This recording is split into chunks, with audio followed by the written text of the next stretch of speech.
Constellation, Last Stand Media's conversational podcast, is brought to you by you. If you want to learn how to support our podcast network, head to patreon.com/laststandmedia.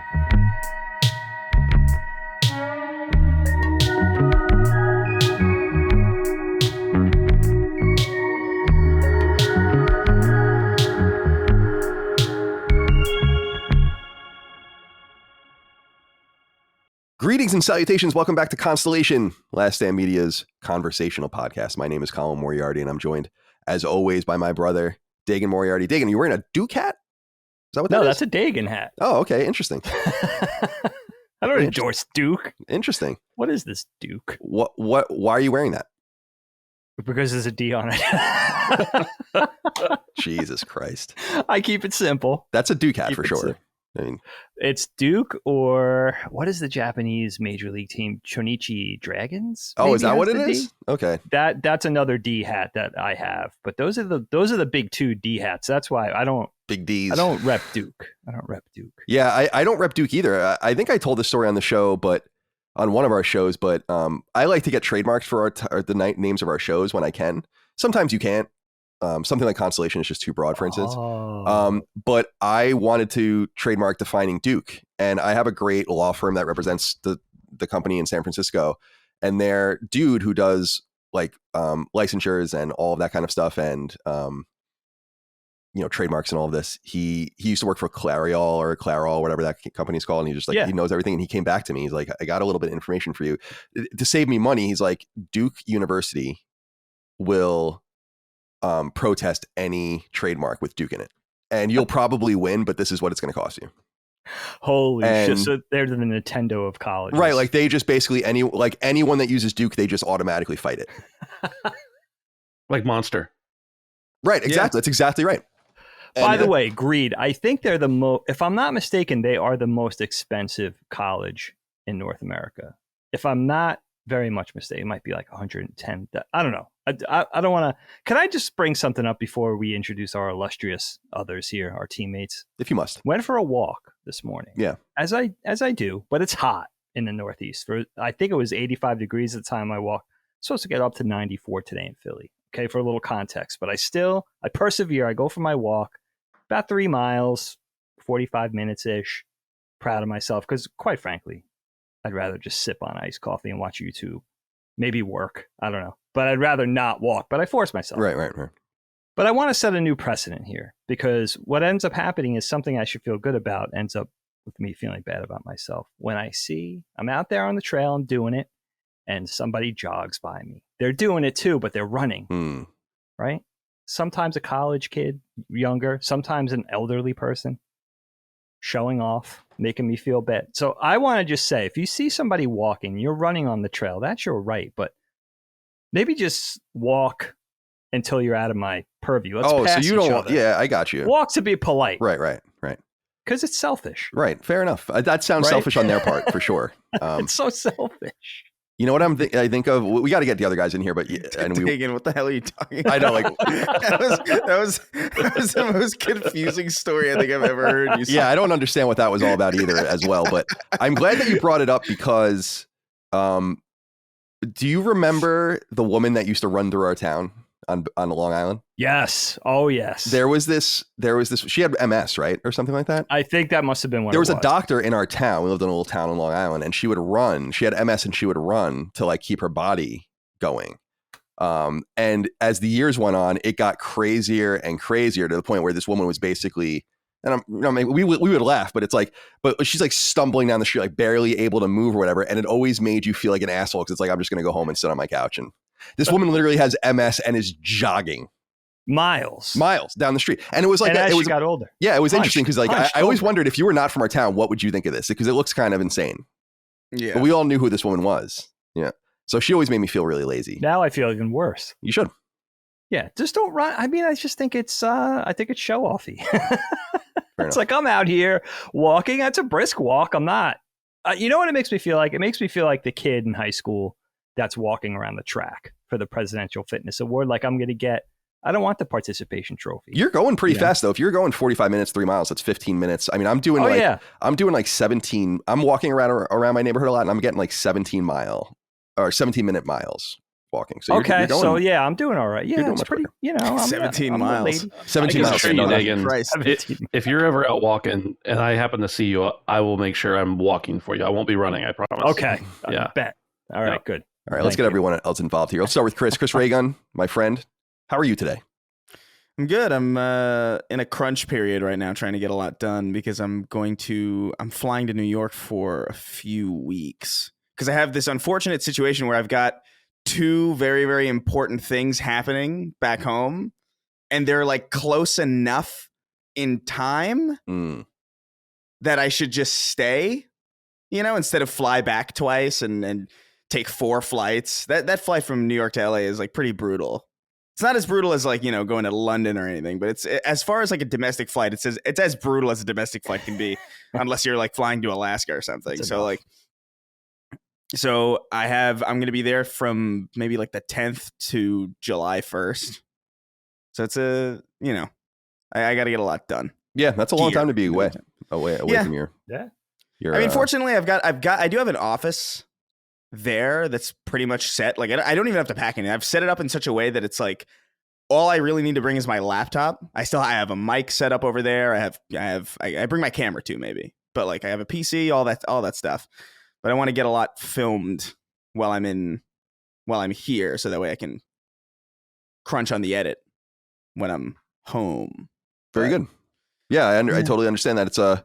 It'll be interesting to see what you think of New York this time of year after being away for a little while. It's being in LA is so isolating weather-wise and just reality-wise or was for me, that whenever you would leave, I would always be kind of culture shocked by it.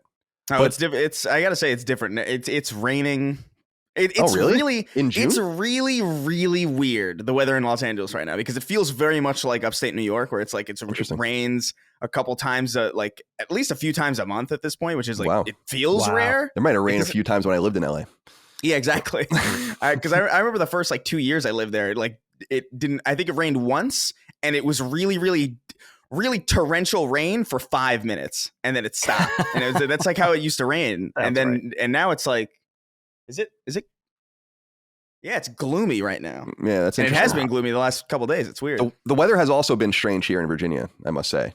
Like, it's not been truly hot yet, which is very, very weird. Everyone in the neighborhood's talking about it. It's like, where's the weather? Like, we open our pool Where's the heat? so early. But I wanted to say that I wanted to ask you this, Chris, before we move on and introduce our fourth guest, which is when I used to fly back and forth all the time too for work and do all these things, and then I used to go see Dagan every couple months to record and go home to Long Island and see my mom in Virginia and all that. And one of those times I got bumped on Alaska Air to first class, and they got me hook, line, and sinker. Like, they absolutely got me fucking hook, line, and sinker, where I was like, the flight is so different when you're in first class, just in all ways, that I never dreaded flying anymore. But the only way you could really do it affordably, or like you don't want to spend an arm and a leg, is I would always fly in the red eye. And then you can get like a first class ticket for, $500 or something like that, which is really not bad. Yeah, when you consider it, because it would be like $2,000 on a regular flight. So I just always found that altered my entire concept of flying across the country, just not being in that fucking sardine can.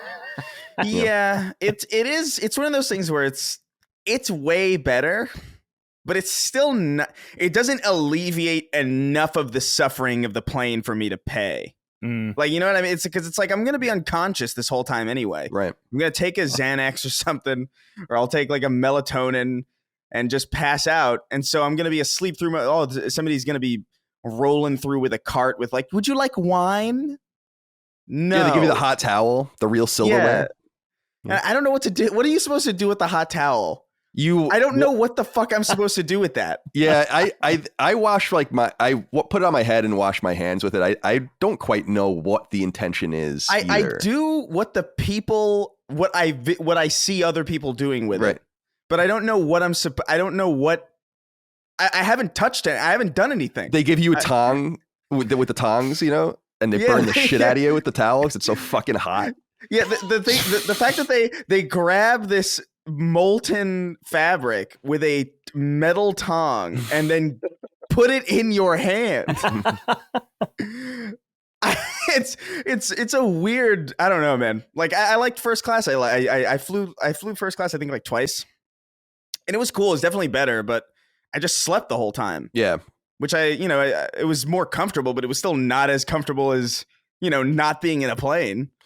So I just also I do have the unique advantage of just being small in general, though, so it's not as bad for me to just kind of sit in the sardine can because it's not as sardiny. I don't understand how like my roommates or my other, I always call them my roommates even though I don't live with them anymore. It's gonna take years for that muscle memory to unwind. But my friend Sweeney, he's like 6 foot something. He's like really big. I don't know how he flies. I can't even fathom that because it's pretty uncomfortable for me and I'm pretty small. Yeah. I don't get it. Yeah, absolutely. Yeah, it's interesting. Micah and I are probably going to go to do some combination of Australia, Korea, and Japan for our honeymoon. I've been to Japan twice, but never to Korea, which I don't know why. I should have just gone. There's a couple opportunities I just didn't go. And then Australia is so fucking far away. So we figured that we would just go to Australia and then we're kind of on the other side of the world and then we can jump up and then on the way back maybe hit Hawaii and then come home. Something like that. So we'll be gone for a few weeks. But I told her when I've gone to Europe or I've gone to Asia, I've always flown coach. And I said once that it's literally 5 seats, 6 seats, 5 seats in some of these planes, right? And I was in the middle seat of that, or 7 seats in the middle, and I was in the middle of one of those once on the way back from Germany. No. And I remember it so well because I was watching like a bunch of weird shit on their I just remember I was like delirious because you couldn't really sleep, you couldn't do anything, you just had to be awake, wired. And it's, by the way, it was like Berlin to San Francisco. Oh my God, that sucks. So I told her, I was like, she was worried about the flight. She's never been overseas, wherever. I'm like, you have to understand, I'm never doing that again. So if I'm going to Australia, I don't know if I'm going to fly first class because that is very expensive on transcontinental, like ridiculous amount of money. You're talking like $10,000 perhaps or something like that for one of those tickets. If you fly true first class on one of these, but business class where you have your own little booth and your own little booth. And I'm like, it'll be so different. I'm telling you, it'll be night and day. We just have to put ourselves on this plane for a day and then like a full day and then we'll be there and then we can worry about everything else later. But it's a good one. But I'm never flying coach again. Like unless it's like a little dipsy do fucking flights around the United States. Like when I flew to Houston, I flew coach. Like who gives a shit? But yeah, comfort is everything. So when we go to Europe, it's like those Reddit posts go around where it's like the husband and wife sit in first class and everyone else, their kids sit in coach. That's going to be me. All right, my friends. Ben Smith. Yes. Hello. Associate producer. I'm sorry. It's taken us 13 minutes to get to you, my friend. How are you today? How are you?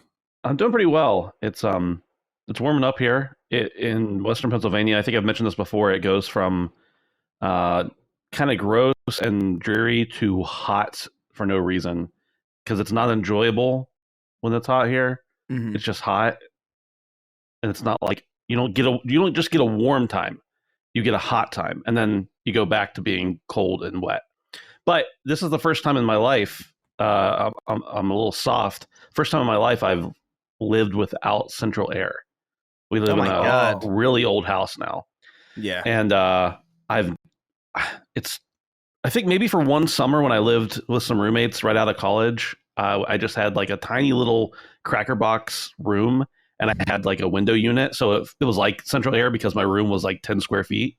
But yeah, this is the first summer. So I've got my super quiet window AC unit I spent too much money on just to make sure it was quiet. Sitting right next, it's like 3 feet from me. Yeah, so I feel okay. It's not like the one that my dad put in my room when I was a kid, which was. So first of all, let me tell you that you'll appreciate both parts of these stories. So we never had air conditioning growing up. No, never. But our dad built a brand new house out east on Long Island in the mid 80s, had air ducts put in it. It was all perfectly done, refused to attach an air conditioner to it.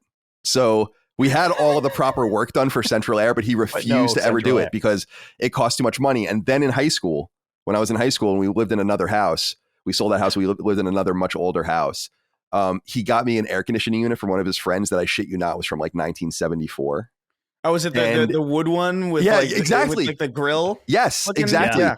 With like the fucked up, like, it's got like the metal grate on the end, but it's all bent up and stuff. And dude, it was so loud and the air was so cold when it came out. Like, I don't know what the fuck this thing was doing, but you had It was radioactive. yeah, like I couldn't hear the TV when it was on in my room, so I'd always put it on for a little while, and then like if I fell asleep with it on, I'd wake up and it was like 30 degrees in the room. Yeah. That's exact air conditioner that I had in my room when I when I lived in Yonkers. It was this like, it looked like it had like the almost like those wood vinyl kind of finishes on it or something. Definitely, and it was exactly it. Those things were so cold. I miss them, to be honest. Like I wish air conditioners did even half of that now. Like, that was like crazy. That was like pre-Energy Star, where they were like, yeah, do whatever you want. Yeah. You know, so like this thing is literally just like a refrigerator. And what's funny about it is that it's so old, from the 70s. It's probably, well, it's microprocessors 1971, so it's not too old for that, but where there is no chipset on it. There's nothing to tell you what temperature it is or whatever. It's just like cold or off. Yeah. And you better keep an eye on this thing, you know? Like it has no regard for how warm or cold it is in the room. It's just going to do whatever it does. And it probably still works to this day. That rewired my brain though. Because like now I love like waking up in cold. Me too. Like sincere, like it did something, because like when I would wake up and it would be like 30, it would be snowing in my room.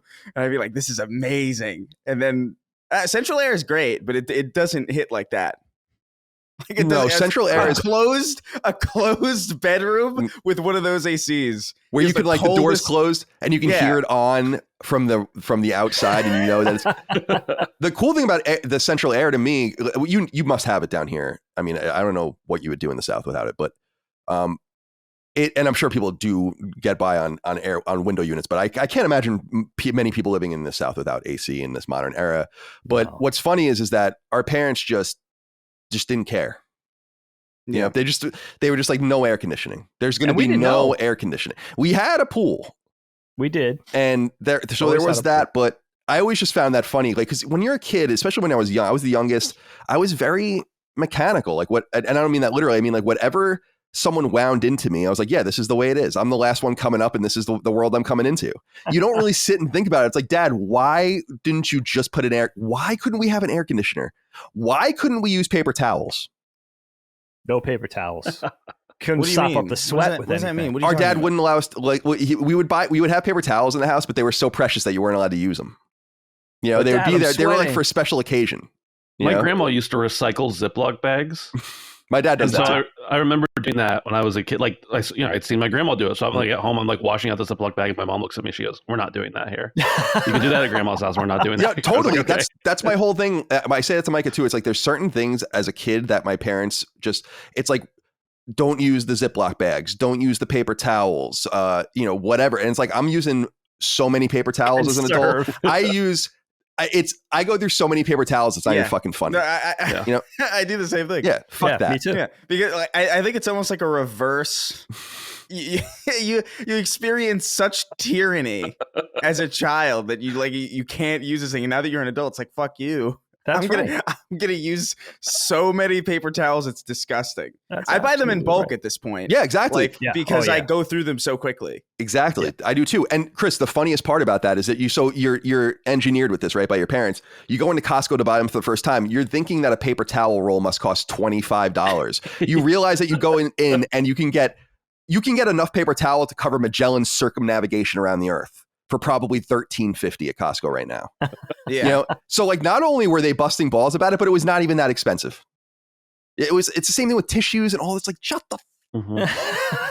Yeah, they're literally those are like the specific things too, where it's like those are the things, if anything, shouldn't really be for special occasions. It's not like fine china where it's like this, you know, this glass costs a lot of money. We're not going to bring this out every single day so you could drink your fucking chocolate milk out of. We're going to have this for like, you know, parties or whatever.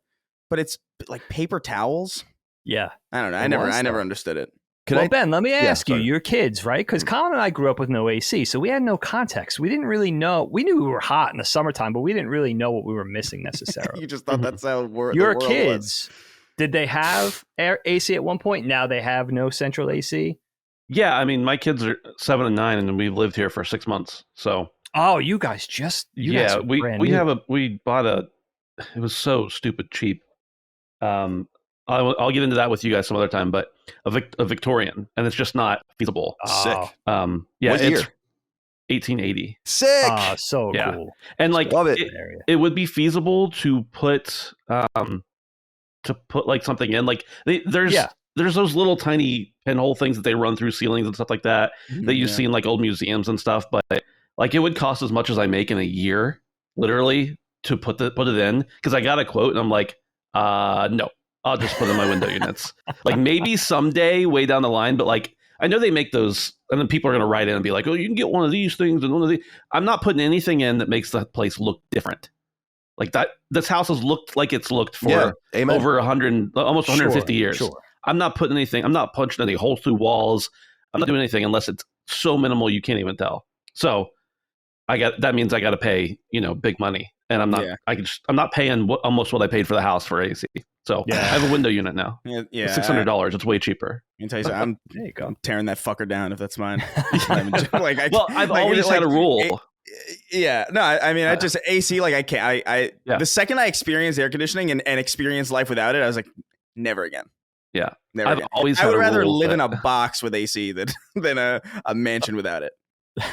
My rule has always been I won't buy a house again, like after our last house that we bought. Like I won't buy a house that has less than 1.5 bathrooms, and I won't buy a house, especially with having wife and 2 kids, and I won't buy a house without AC. Well, we weren't planning on buying a house, but when Emily saw this one and we saw what the financial situation on it was, because the person who had it had just died and we knew like the estate, I was like, well, I guess we have to, even though there's no AC, and I will just only live in my office, because that's the hard part too. Like if I went to work, if I went somewhere, it'd be different. But as far as the kids go, Dagan, they play outside a lot, and it's just now getting to the point where it's like, okay, the house is warming up past now like just a day or two, Sure.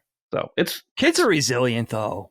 Too. They're not going to be bothered by. No, I'm the bitch in this situation. They're not complaining at all. It's me. I've lived 35 years with central air. It's going to take me at least a year to get used to it. So, but you got a beautiful house. Yeah, I like it. They're gorgeous. I mean, Victorian's historical and beautiful. Very East Coast flavor, right? Yeah. You gotta dig up that lawn to see if there's any artifacts. See if there's if there's a dead remedial buried underneath somewhere. There are stories about this house because the person who lived here was well known, I guess you could say. So there are stories about this house that someday when it's not on the internet, I'll tell you guys. Cool.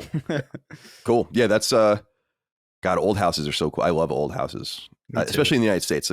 That was the one thing about living in California. It's like nothing's old. There's nothing old here, especially in San Francisco, because in 1906, an earthquake destroyed the city. So everything's the oldest stuff really from that is from the 1910s, like World War I era, which is nice. And San Francisco has its own aesthetic, but I do dig that old look. But man, the no AC thing it's a non-starter for me too.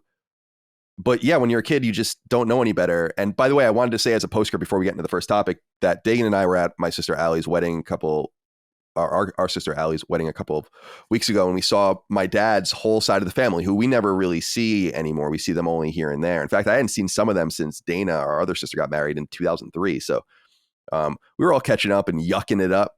And what we discovered, I love that term, by the way. And what we discovered was, Dagan and I discovered, is that my dad's 5 siblings, 4 sisters and 1 brother, devout Constellation listeners. So they know about the P. It's true. So they know and knockback and other things too. So I said to them, I'm like, I'm sorry. I really am. Like, you're seeing, it's like, oh, it's Uncle Steve and it's Aunt Maureen and all these people. And I'm like, I'm sorry. I'm really sorry. But they know about the pee situation. Dagan's peeing in the bathroom. know what? It's unclear if they knew that. And I told them, I'm like, do you guys know the story about Dagan in one of your houses? And they're like, oh no. And I'm like, so they must have not listened to that one. Oh, you asked them. Yeah, I did. Because Ben, the first person that actually said something to me about, the podcast content was Aunt Barbara, where that happened. Yeah. And she was like, she didn't say I listened to Constellation. She said, I've been listening to Knockback from the beginning. And my first thought was, okay, the story, but she might be behind enough where maybe she hasn't heard it yet. But I have a feeling just by the overall the atmosphere and how everybody was acting that they knew. They weren't acting angry, but there was something in the air that said they heard the story. They knew that Dagan pissed his pants. That's so weird. Yeah. Because to have family members that are still related to you, but still distant enough to find enjoyment in listening to stuff that you make is bizarre. Definitely. Like, I'm sure I have cousins who probably know. Like, I know specifically I have cousins who they were young enough. I remember specifically going home for New Year's one year, and my cousin brought his friends to New Year's because they were fans of mine. Oh, wow. And it was really weird. It was like a really weird experience. I was like, I don't like this. I don't like what's happening here. Yeah. On a much smaller scale, I put up a new video, and I was in like the kitchen with my wife, and she like saw it pop up on her YouTube feed, and she like clicked on it, and I was like, "What are you doing?" She's like, "I was clicking your video." I was like, "Absolutely not. Not while I'm in the room. Yeah. If you want to watch it when I'm not around, go for it. But don't. No, it's so funny how intuitive that etiquette is to anybody who makes like don't watch my stuff while I'm in the room. Yeah. Like Right. it's don't do pretend that. like I don't exist on the internet. I'm a person in your house. Yeah. I don't have another persona at all. I think that's sweet, Ben. My wife Helene could give a shit. She hasn't listened to one That's thing. ideal. I mean, Emily doesn't give a shit about my stuff either. She just wanted to click on it to help me, And I was like, no, mute it, put it face down on the counter if that's what you're doing. That's even sweeter. I don't want to hear it. The psychic damage is worse than the one view. Yes. Than the like. All right, let's get into the topics at hand here. As people might know out there, we're almost half an hour in, but Constellation, we rove through 4 topics. Each person brings a topic to the table for us to discuss random things. Dag, I thought your topic would be the interesting one to get everyone at their top cognizance before we start getting tired as the show moves on. I like your topic, and so I wanted to hear from you first. All right. Thank you for that. So, yeah, this one's been on my mind for a while. Thinking about Last Stand Media, thinking about the pods and the community and the collection of colorful characters we have on the different shows, right? We have a cool diversity, age-wise, backgrounds, where everybody's from, where everybody currently lives. But that connective tissue, one of the big connections that we have is all of us to a person, our community too. But the show hosts especially, we're all kind of bonded by our love of video games. We all really love video games. We actively play video games, new and old. I would say probably most of us, one of our passions is video games. Maybe our great passion is video games to a person, right? So I wanted to propose this to you guys, and I like this collection of individuals specifically for this, is why? Why video games? There's so many hobbies that we could immerse ourselves in, right? So many different ways we could spend our time. So I wanted to put this question to you guys. Why video games specifically? What is it about video games? And I'll start before I kick it over to you, Ben. For me, it dates back to a very simple thing of being a kid. And I think if it comes down to one word for me, it was always escape. It was just an escape. It was a fun diversion. I think my very first thing as a kid, besides playing, right? Besides sitting down with your Tonka trucks or Matchbox cars or Hot Wheels, action figures, whatever. I think the very first thing I can remember being a diversion or something I was really attracted to was just watching cartoons. Growing up, watching Super Friends, watching Bugs Bunny, anything animated. It just, whatever cartoon was on, Smurfs, it didn't matter. Ninja Turtles when I got a little older, whatever. I just loved cartoons. I loved animation. But my second attraction was probably early video games, early arcade games, Atari 2600, Nintendo in 86, 87, NES. And I think video games as a kid felt to me like you were just playing the cartoon. It was kind of a confluence of looking at the artwork on the side of the arcade cabinet, whether it was Donkey Kong or Pac-Man, and those images capturing my imagination and then feeling like, oh, I could kind of play an approximation of Tom and Jerry, or I could pilot the spaceship and take on evil aliens, or drive Formula One, or be the badass soldier. And now I could interact with it, And later on, I found diversion and escape in books, let's say in high school, where I really discovered reading, probably in 10th grade. I really didn't like to read until 10th or 11th grade. And then later film and different things. But really, it was always video games. And it's interesting because now I have whatever. Let's say I started playing video games when I was four, right? Phoenix or Donkey Kong in the arcade or whatever. early Pong at my neighbor's house, to now being 49. So I have a 45-year legacy with video games, right? Over all this time, over all these decades, many years. And I think it's always the same. I don't know that it's a passion, but it's a comfort space for me. It's a safety thing. I think my great passions were always drawing and art, cartoons, animation, whatever, roll that up into one ball of wax. And then skateboarding, which I discovered when I was 13.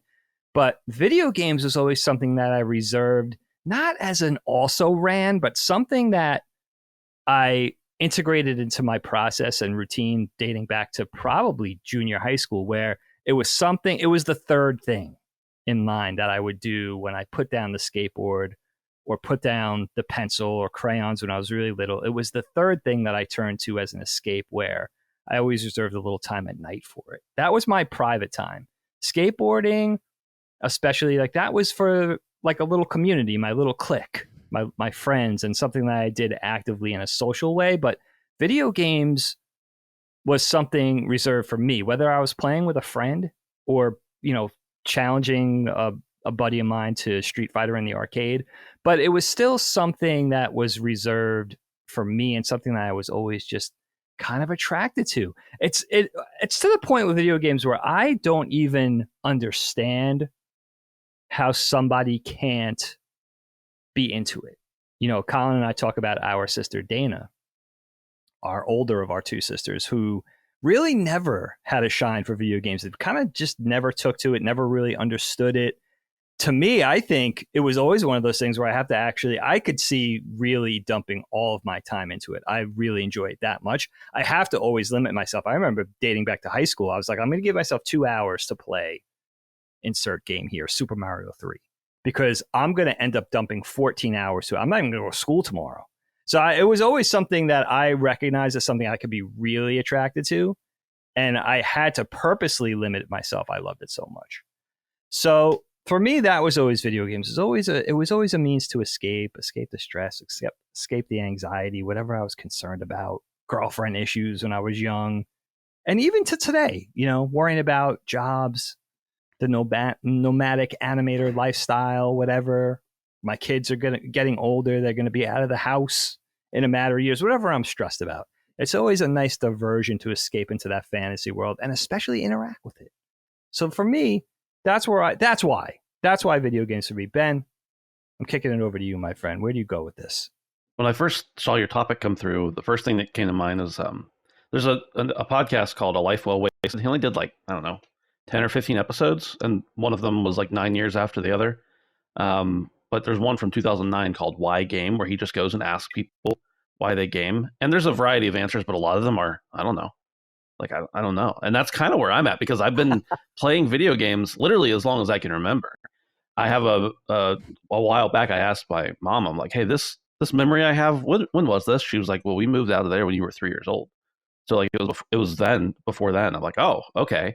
So I guess it's just always been with me. And there's never been really a time that I haven't gamed. There's been times when I've gamed less. There was I was at one point just got married, doing a master's degree, working full time, having a kid. I gamed less, but I still was gaming. I still remember playing video games.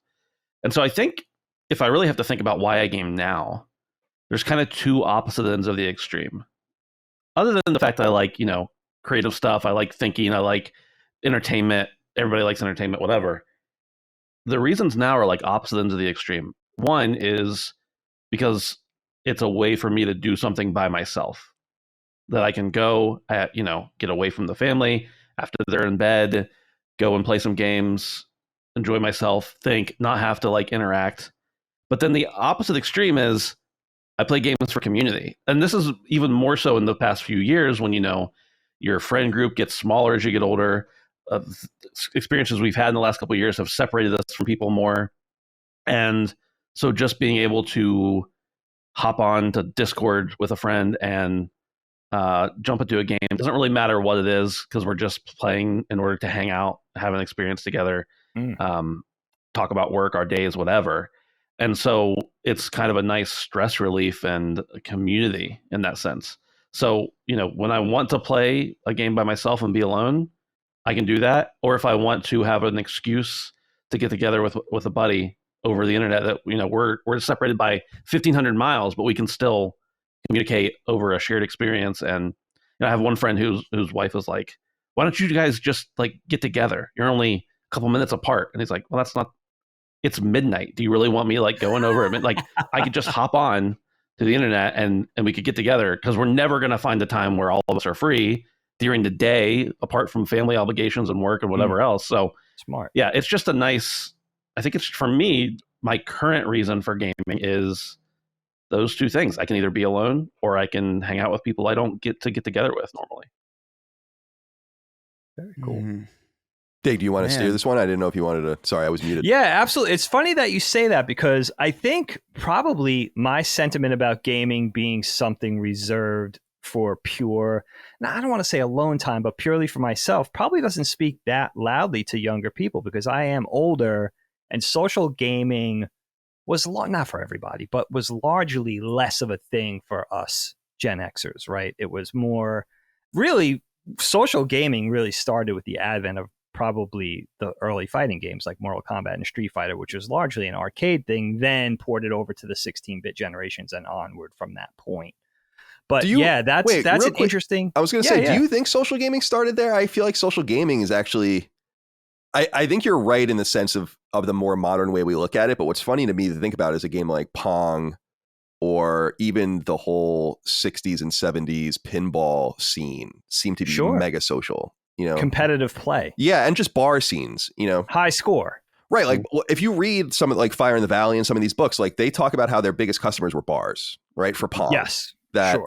And all of that. So I not to interrupt you, but I was just thinking, I'm like, it's interesting. Like there is a social fabric and a component to something so fundamentally nerdy and inaccessible from the very beginning. Yeah, I think that's absolutely right. I think in my immediate sort of orbit for us, from where I grew up, not just my age, but maybe just time and place, it was more of a thing where the high score thing was never something we were chasing. We just wanted to play the game because we thought it was fun. And again, interactive and doing something where you had control over something and using your imagination, and then seeing the evolution of games from those early arcade days to now, where it's become so much more realistic. But it's still the same idea of fun, which we were talking about recently on Punching Up, actually. But I would even argue it probably starts just because of the type of people attracted to it. It probably really started with tabletop fantasy gaming like D&D. It's kind of the same idea of community gaming, where it was a social thing and it was part of your web. It was part of your network of people, buddies, and all that kind of thing, where you were doing something together and participating together in a game. But for me growing up on Long Island and graduating from high school in 92, my people, maybe slightly younger and slightly older, I think it started with the fighting games. But I would probably argue the people now, I'm going on 50, I'd say the people slightly older that are now going on maybe 55 or 60, probably that was their exact wheelhouse, was pinball, switching over to the early arcade scene. And then it was competing for high scores or playing together, taking turns playing Miss Pac-Man, whatever it was, or I'm going to get the best score in pole position, or Q-Bert, or whatever it was at that point. We're really taking it back. Yeah. Now, but I got a pole position. So that's it's interesting though, because I think that is the perspective of having video games always there is something that I probably could have really. I felt that proximity to it. Like if you spend too much time, I always knew as a kid, even though I lacked maturity. I mean, all through my life, I was always struggling to just stay young and be a kid. But I always had that vision or that recognition of this could get crazy out of hand. That's why I have to limit it, immerse myself in some other things like skating or art, make sure I kept my eye on the prize outside, because I was just like, this is too fun. Like I could see, even to today, we're playing a game right now for a knockback. I just want to do that all day. Sometimes I don't even want to work.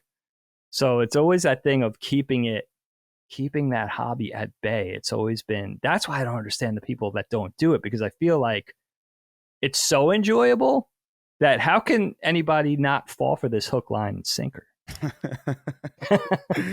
Where are you at on this, Chris?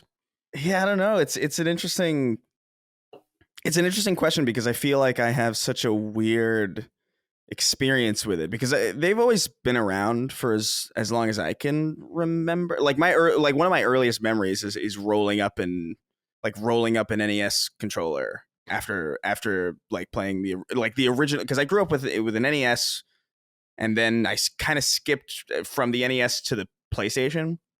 Oh, Was kind of like and then I filled in the gaps later on once I got super into it, but I didn't really think about why it was happening. It was just something that I did because we had it.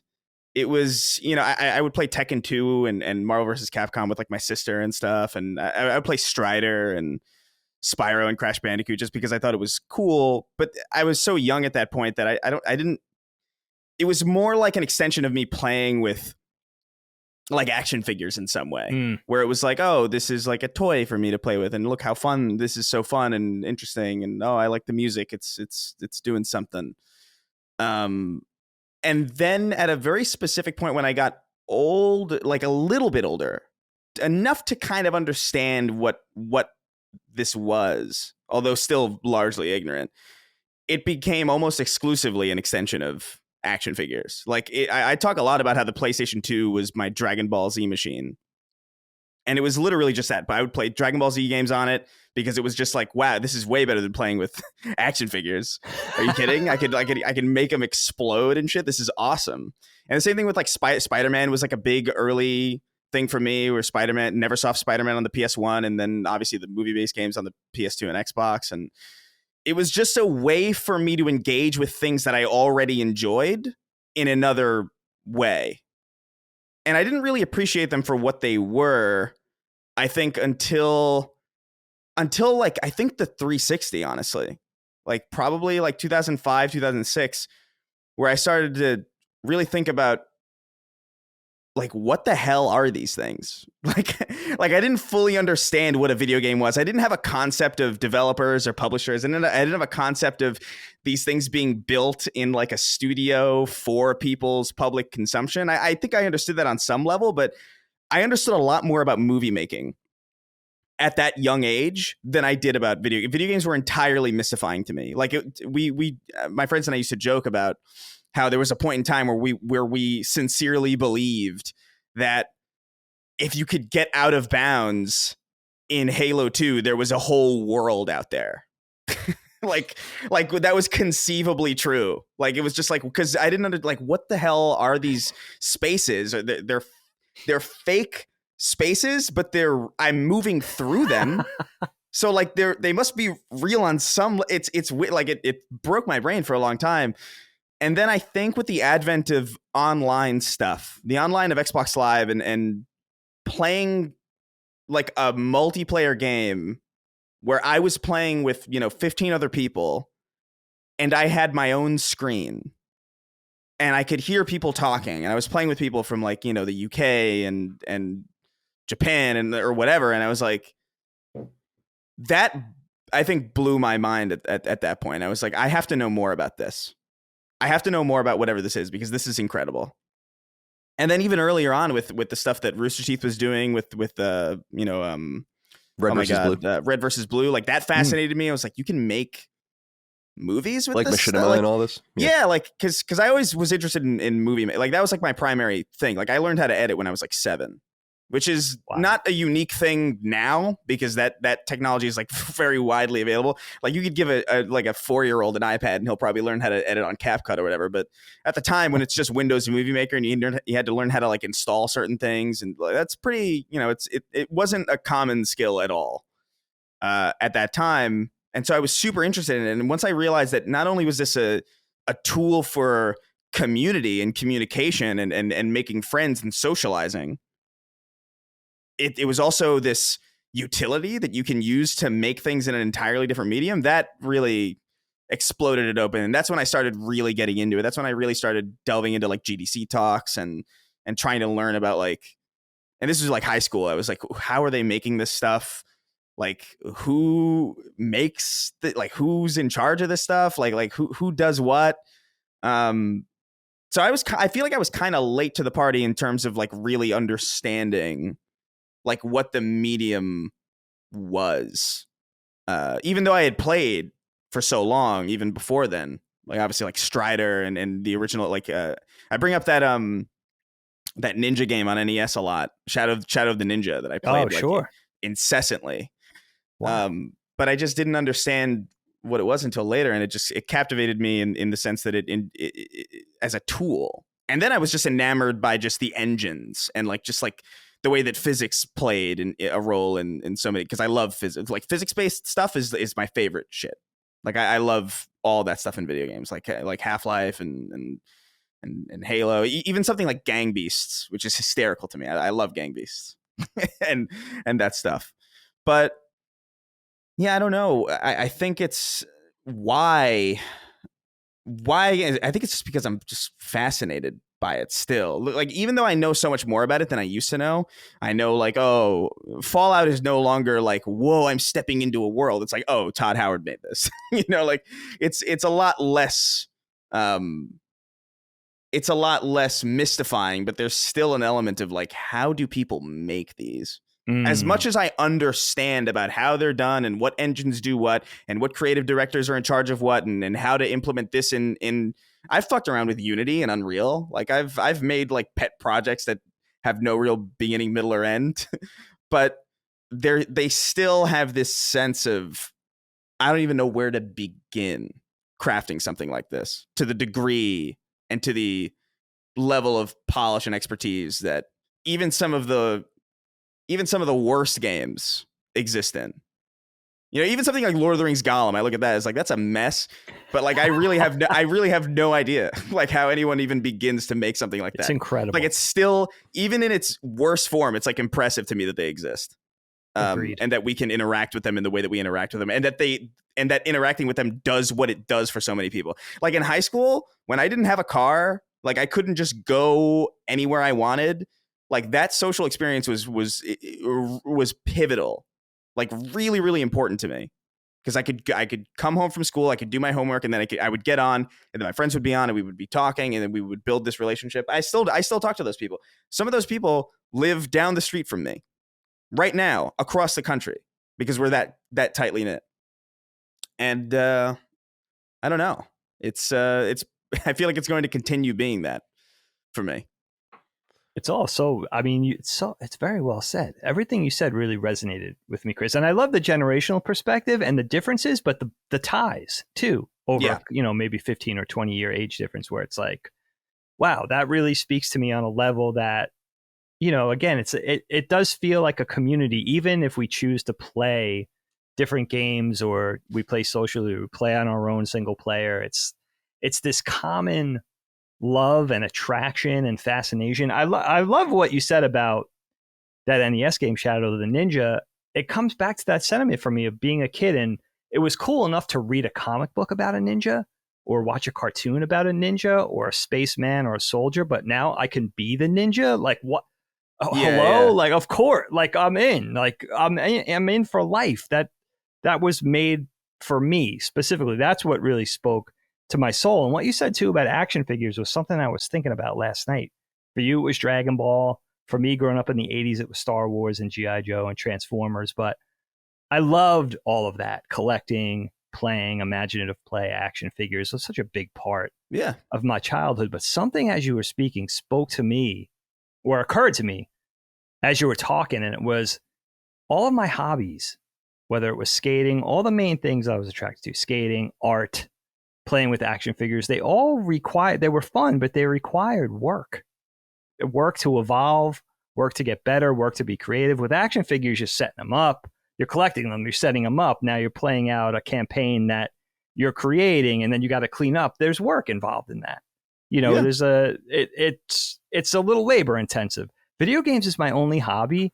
I think that's what was so dangerous for me, quote unquote dangerous, was that this takes no work at all. This is pure fantasy. It's taking the things I love, sci-fi, fantasy, superheroes, comics, making me be able to interact. But not only that, this is a lot more fun and less labor intensive than homework. That's why I spent so much time with the SNES in high school and didn't do my homework and had a 2.5 GPA because I couldn't resist the urge. There was no work involved. It spoke to my laziness. It spoke to my immaturity and that quest for fun. It was just too it was right there. You Yeah, know, it was it's even too like, good. it was too good. It kind of ruined me in a way, but who cares? It is too good. Let me tell you, look, I would rather be playing a video game than doing this easily. Like, you know what I mean? Like anything that I am doing at any given moment, I would probably rather be playing a video game sincerely. Like, especially if it's one that I liked, like it's just, it's so fun and it's so interesting. Like, I can't get over how interesting it is, like of a medium, because there's nothing else that really works this way. Like, everything else is very passive. You know, like I love music, I love film, I love TV, you know, but it doesn't demand much of you. It asks something of you. It asks you to pay attention, but you know, it's not. There's something so fascinating about being able to manipulate something that like being able to manipulate a movie in real time, basically, and just kind of exist in that world. I mean, you look at Star Wars Jedi Survivor or whatever, and you tell me that isn't just action figures, like straight up. Like, it's just like, like fucking like this stupid little lightsaber, fucking dude jumping around doing flips and shit. It's ridiculous. It's not like most of the stunts that you see, like most of the set pieces you see in video games, that's shit you did with your action figures, if you had any. Like, it's just obnoxious set pieces that make, even, you could argue it's even more like that today with all these like random crossover events where like if you had like action figures, you'd make like, I don't know, you'd make Spider-Man fighting Frieza, and even though it didn't make any sense, Spider-Man would win because those are the action figures you had. And now you have like, I don't know, Gus Fring from Breaking Bad fighting Steven Universe and fucking Warner Brothers or whatever. Like, it's just this, it's if anything, it's more like that now. So not only because production values have skyrocketed in the way that they have, but like, I mean, I don't know. I just, I mean, I'm rambling in some way because it's such a broad topic, but like the thing that I kind of lament a little bit about it is that like I wish I had grasped video games a little bit earlier, because I was so late to a lot of that stuff in comparison. Like, I missed out on a lot of the entire PS2 generation. I was so like, no, this is my Dragon Ball machine, that I kind of missed out. Like, I missed out on a lot of like the key tentpole exclusives that generation that are really, you know, defining to the industry. And it's, you know, Mass Effect and all that stuff. I was late to. BioShock I didn't get to for I was a couple years. Now I'm on point. now I'm day one. I won't make that mistake again. Filled. Yeah. It's interesting. I've written down so many notes here because there's so many ways to go into this. Yeah.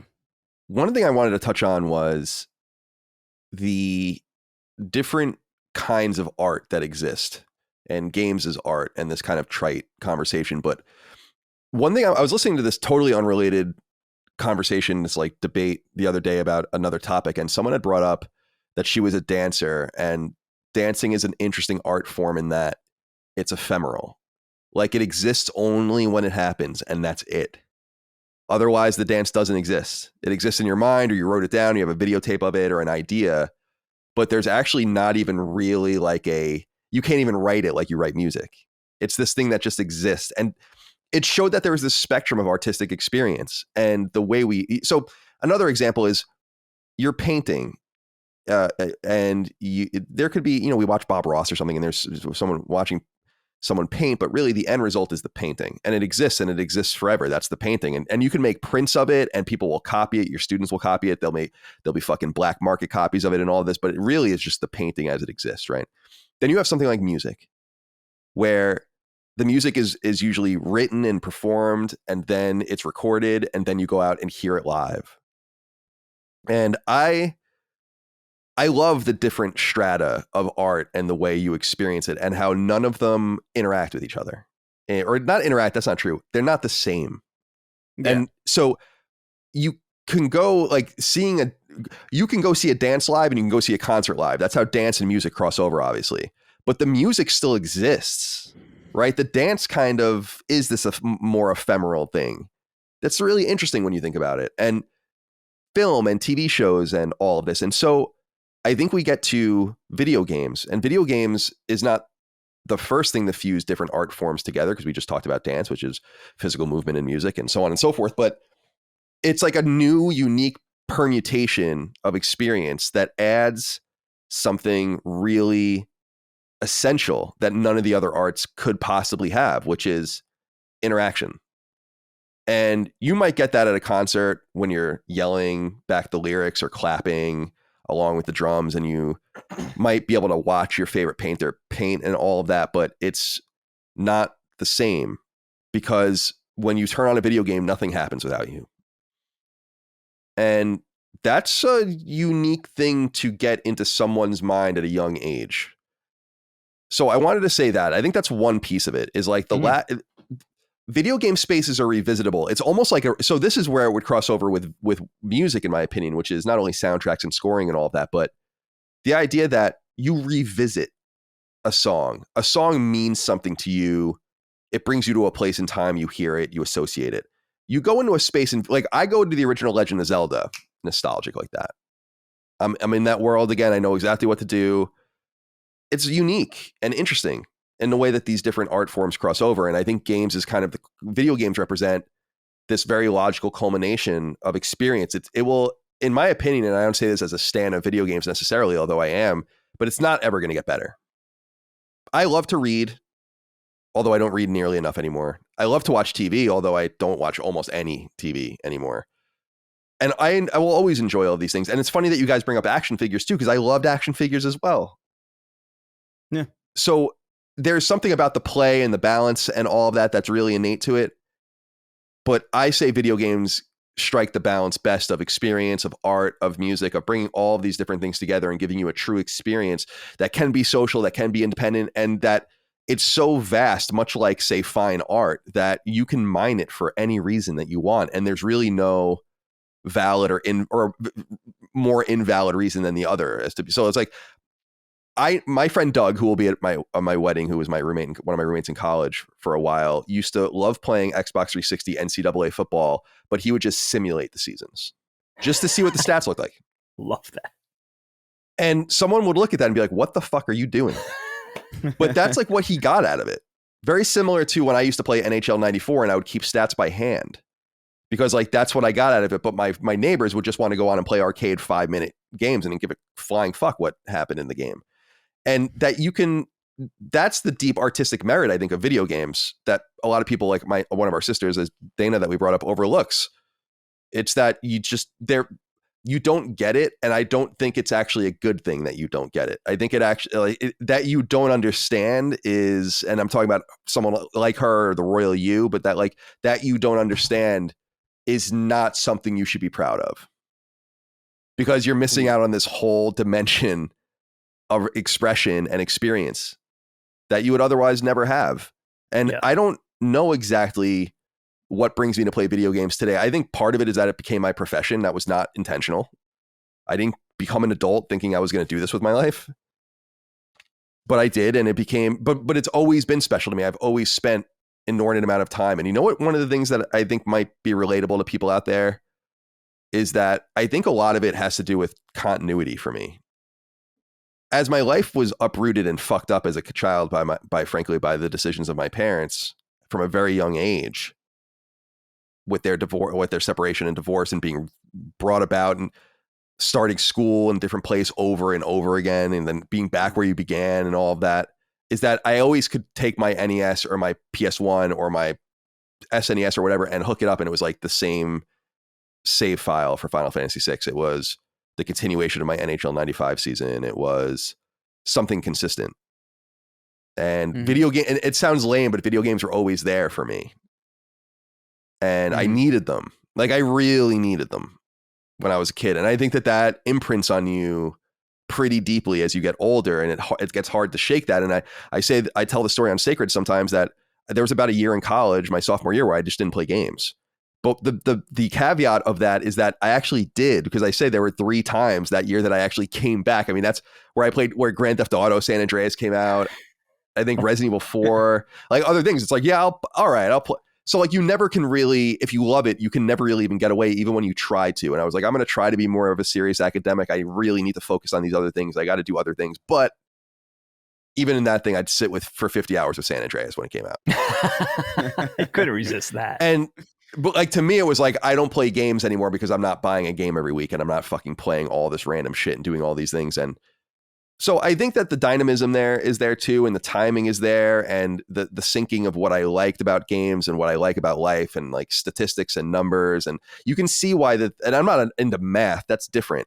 But the entire idea of just being into tracking and character development and design and all those things, the games I loved when I was a kid are still the games I love today. I still love nerdy ass role playing games. I just platinumed Final Fantasy 2. 15 hours. That's all it took. What? Yep. Dude, that's nuts. How is that possible? What? Like halfway through at 15 hours. Wow, that's crazy. Better fucking pick up the pace. I can't. So it's fun. I think that's a lot. It's like a kind of a throw up of things to say, but I think those are the various things that tie me to video games. But I think ultimately it's the elite form of entertainment. Mm-hmm. And it's funny, Dagan was saying they take nothing from you. I disagree slightly, or they require nothing of you. I disagree slightly in that I think TV and movies require less of you, but they also give you so much less. Mm-hmm. That the trade-off is not merely, I just want to sit down and not do anything today. It's like, I'm going to sit down and I'm watching The Walking Dead right now. It's like, I can sit down and watch The Walking Dead, which is good, and I'm enjoying it. But it's actually a trade-off of, I don't want to do as much, but I'm not going to get as good of an experience as well. And we're going to talk later about TV shows, and some TV shows that certainly exceed that, but that's kind of where I am with video games. I also think I was very lucky to have grown up the way I grew up, and just being exposed. Dude, growing up is all about nurture. There's a lot of nature involved in different things, but you could have taken me in fucking as an infant and put me in Somalia, and I wouldn't have known anything about anything. It's like, I grew up as the youngest. I'm an elder millennial in quotes. I was born in 1984, and I grew up with siblings that were all born in the 70s, some of them in the early 70s. So I think that I just had an older person's perspective on things that I think gave me a little bit of a head start, where like I knew things were happening quicker, not because of an innate knowledge, but because my brother was bringing these things home from Chinatown, because my brother was bringing me to the arcade, and I was seeing these things, and later on with the internet, and which was a huge part of gaming for me beginning in 1996. So, and GameFAQs and all of that. I mean, that was like my whole life. That was your life. It started with, that's what's so cool, attractive about your story, Colin, is it really started with a genuine passion and a selflessness. You were doing, not only were you immersing yourselves in games and Nintendo and Sony and even earlier and day one and being there at midnight for the release of insert game here, but you were doing these FAQs and this ASCII, file, for a game walkthrough of a 50-hour game. And you were doing it for the pure enjoyment. You weren't doing it for money. You weren't doing it for profit. You were doing it for passion. It spun into your livelihood, and well deserved, may I add. I mean, I know I'm a little biased, but you know what I mean? It was the beginnings were so pure. It's that Jerry Seinfeld sentiment of, you can't chase the money. You got to do it because you don't know anything else. Like I could have, it's interesting though, hearing my sort of influence or my participation in your arc, because if I was wrenching on engines or hunting squirrels with BB guns or whatever, I could have been showing you something completely different, but that was my world, was anime and comics, and the nerdy shit, and video games was a huge part of that. So I showed you NES. I showed you, you came up and discovered Super Nintendo with me in the early 90s. And and you took off from that point. But I love your beginnings with it, because you were just loving it. And like a lot of kids with a lot of things, but especially us with video games, we were asking for nothing in return. You were just in it because that was what spoke to you. Well, and that's all of us. Well, it's funny because I appreciate that. And I think Chris can relate to this probably the most, as being like a kind of a seminal embryonic YouTube kid. Like at the very beginning I always laugh when people like say, and I know I was a kid and everything, and a college kid and all that too, but so my expectations were different, and what I needed to do with my life were different. But it was always funny when people were like, I just can't find the time. I can't find the energy to do these things, and I'm never going to be able to become a creator or whatever. And it's like, that's totally fine in your prerogative. There's 8 million Chris's and Collins out there that will fucking just dirt nap you. So if you don't have the work ethic, like that's the first, that's like the first thing. Cause to the point, it's like Chris would just make all these things and do it. It's like, that's where the drive comes from. It almost, like you said, it almost comes from a, like what else? I think about this in my life. I'm like, I don't even know what the fuck I would do at this point. Yeah, I really, yeah. I don't know anything. I have no idea. I could figure it out, I'm sure, but I just don't, a second chapter or whatever, but I don't. Maybe this is actually my second chapter. I was supposed to be a historian. Like that. That's where my fucking tattoos come from. I don't know what the hell I was. I had no concept of what I was going to do, because I was just, this is kind of getting into the weeds of just stuff that has nothing to do with this conversation. But like, YouTube was so new when I found it. It was, I think I found it like the day after it launched, like sincerely, and I was like, oh, wow, this is fascinating. Before me, I don't know. I made stuff on that site for like, I think 2006 to 2013, 2014 was the first time I saw any money from it. Wow. Because you just did it because you like to do it. So you're gonna be fucked if you right. If you don't have the passion, like if it's that's the whole thing. It's like that's like some innate shit that you have to know. You definitely have to know if you have the so-called dog inside you.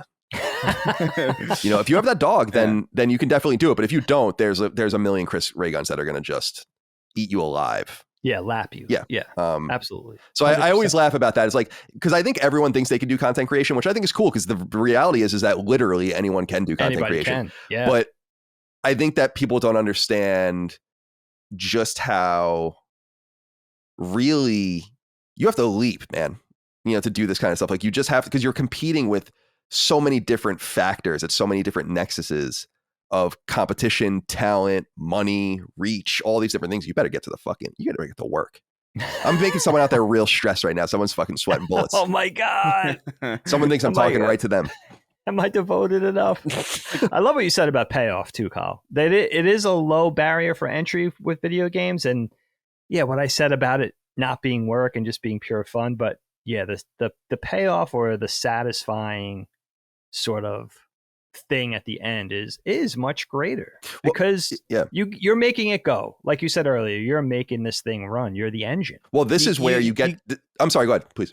Well, I was going to say, you get what you put in, I think. And that's true of anything, I guess. Like, you could watch Breaking Bad completely glazed and just, like, not paying attention, and it would end, and you'd be like, all right, whatever, right? Or you could, like, actually engage with it in some way, and you'd get, like, a great experience out of it. But I think, like, video games are obviously, I think, way strong. Like, Red Dead Redemption 2 was so impressive to me for that reason, I think. Because I was just like, wow, this is, like, a combination of... this is like Breaking Bad, except I did it. And that feeling is wild. That's like nothing. Like that's why it's one of the premier experiences for me, because I was just like, that's going to be a really difficult thing to meet and beat, as far as like we talked about like how it fuses different art forms. That to me was like one of the premier examples of it. Like I couldn't believe that game. Scope. Have you guys thought about this? That. And you probably have, but I'm fascinated by this, that if you look at games as art and you just take that as an assumption, then video games are the only art form that require your input. In other words, it's as much, and we're saying this as much as like what you put into it, but it stops or it's incomplete without you. Right? Yeah. Like you are an essential component. The painting exists. Now the video game exists as a product, but when you're looking at the painting, you're seeing it for what it is. The video game is software, right? And I love that aspect of it too, that it really, and this is really what we're touching on, is just the heavy human element, and that you could even encounter, see, this is what makes the game so unique compared to a book. I guess you could reach a book where like you don't know the words and you don't know what they mean or something, I guess, but you can reach a point in a game where it's like, you're done. You can't get past this. It's what I said about Cuphead, where I was like, when Dagan and I did Cuphead knockback, I had to go fucking watch the end of it because I couldn't beat it. And I think that that's fascinating, because it's the only art form that puts a barrier in front of you. Says like, actually, we require a little something from you. And sometimes it's nothing. And sometimes it's a lot. Like when you play a game like Hollow Knight, it's a lot. When you play a game like The Walking Dead from Telltale, it's very little, right? But you're getting or Gone Home or something. I love that part of it too, man, where it's like there's no guarantee you're even going to be able to see all of it. I mean, that's there's nothing else like that. There's nothing else like that in entertainment. That's the good shit. Yeah. Point A and point Z might be the same. And look, not every game is an open world, choose your own adventure, branching path type thing, but you're going to start and finish. But our experiences, all four of us play the same game. Our experiences between soup to nuts is going to be so different. We might get to the same place in the end, but that experience, it's not like watching a movie. We all saw the same thing. Maybe we get a little something out of it. We paid better attention. We were baked. Yeah. We were, whatever. Same thing with a book. But yeah, with games, that experience, not only are we choosing games that appeal to us, but then our time spent within that space is going to be so different to a person. That's special. Video games are nothing but art. They're nothing but art. It's a blending of art on the lines of nothing else. Design. Yeah, it's like an art animation, sandwich. Game. It's music, sound. That's exactly what it is. Yeah, it is an art sandwich. Yeah, it is. Because and what's funny is that anything that gets better from games will all be gamified in ways that we already understand it. Like you can understand immersive VR like that Black Mirror episode San Junipero.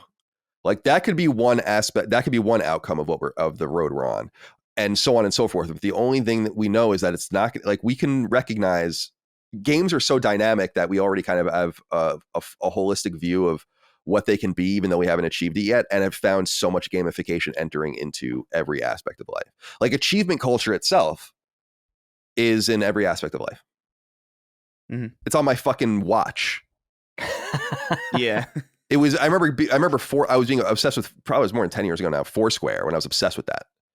About checking in places and getting awards and becoming the mayor of places. Like it's all gamified, baby. But it all started with video games. It's a good point. Yeah, good point. You can have gamified search engines now. Yeah, like really. Bing is like, make sure you click all these. I mean, I don't use Bing, but click all these things every day to get your points. Which I don't know what you spend them on, but you got to get them. Yeah, use our search engine. Hurt to get them. It's crazy. All right, Dig, are you satisfied? Yeah, you guys killed it. Thank you. All right, Chris, let's go next to you for Link to the Past pop culture. That's what I have written down in my notes here. I'm really intrigued by your topic today as well, so I'll let you take it away. Yeah. So I think it's not Link to the Past, by the way. Yeah. I think I kind of talked about this a little bit in the previous thing, but there were so many and I think video games to some degree was one of these things where I was late to the party on in some way, not entirely because obviously I've played them my entire life, but like in really getting ingrained into them in the way that I was not into them in the same way that Colin was when he was 9 or whatever. Like when I was 9, I was not thinking about any. I definitely wasn't writing fucking strategy guides. I'll put it that way. You weren't obsessively copying the Dragon Quest IV pullout. No, by hand. No, but there are things that I feel like over time that I see referenced in either discourse or just conversations online where it's like, wow, I'm really late to the party on this thing that I really have no excuse to be late to the party on. And the example that I gave in the email that I wrote was I didn't see any of the Lord of the Rings movies at all until 2017. And that was because Lacey made me watch them. Like I probably still would, like if that wasn't the case, I probably still wouldn't have seen them. And that's kind of crazy when you consider, when the time I grew up in, how big those movies were. I the same thing with Star Wars. I didn't watch Star Wars until I didn't see the first Star Wars until I think 2016, maybe the year before that. You almost missed the whole lifetime of pain. You almost well, I think I got out pretty good to be honest. Good. But and they're just these big, because I was so hyper focused on the stuff that I was really, really interested in. Like I almost had no room for it. I knew everything about Spider-Man. Still do, arguably. I was really, really in tune with that stuff. There was not a single thing that could get to the point where I remember watching some of the reactions to what is it, the Spider-Man 2 showcase or the Spider-Man 2 trailer showcase recently, the PlayStation showcase. And I saw a bunch of people being like, when Craven showed up, I was like, oh shit, it's Craven. And everybody's like, who? I guess it's not Spider-Man. I guess this is like a Woods game. And I'm like, you fucking suck. What are you doing? You don't know Craven the fucking hunter? And of course, dude, Chris, like, you'll be proud of me when you'll be proud of me about this. When Micah and I were watching it, I was like, oh, I think that's Craven the Hunter. Oh, good, good. Yeah. And I was like, yeah, there you go. It's but like this. There's, you know, there are things that I was really, really hyper focused on, really, really interested in, and I almost had no room for anything else. And it was almost to the point where if people were insisting that I saw something, even when I was a child, which is hilarious to think about because it's such a jaded like college style like mindset to have. It's like if everybody's recommending it to me, I'm not gonna watch it. I feel like I don't think I had it in that way where I intentionally did it, but I definitely had less interest in things if more people were telling me to watch it or like telling me to engage with it, even at that young age. And the reason I think the reason I loved Spider-Man so much is like my parents weren't superhero people. My dad loved Superman, but that's about it. And that was a really passing thing. Did he read it as a kid or something? I think he read it as a kid, but like he had no comics or anything. I think he just, whenever I would talk about how enamored I was with Spider-Man, he would just be like, Superman's better, and he would walk out. Interesting. Walk out of the room. Interesting. Definitely not true, but that's true. Definitely not true. But you know, and so I was enamored with Spider-Man because I almost feel like I had that adversarial, like this light adversarial relationship with my dad, where it's like, nah, he doesn't. He likes Superman. I'm not going to get into Superman. I still don't really care for Superman. I think that's partially why. But, you know, and so I was just curious if anybody else has these things, these cultural milestones that they feel like they really probably should have, and in all likelihood probably would have been into, if not for just random events in life kind of like dragging you towards other things or you know, dragging you away. Like, is there anything that you were dramatically late to the party on, or stuff that you still haven't gotten to that you feel is like a cultural, like massive point, like people who haven't seen The Matrix somehow? Right. Yeah.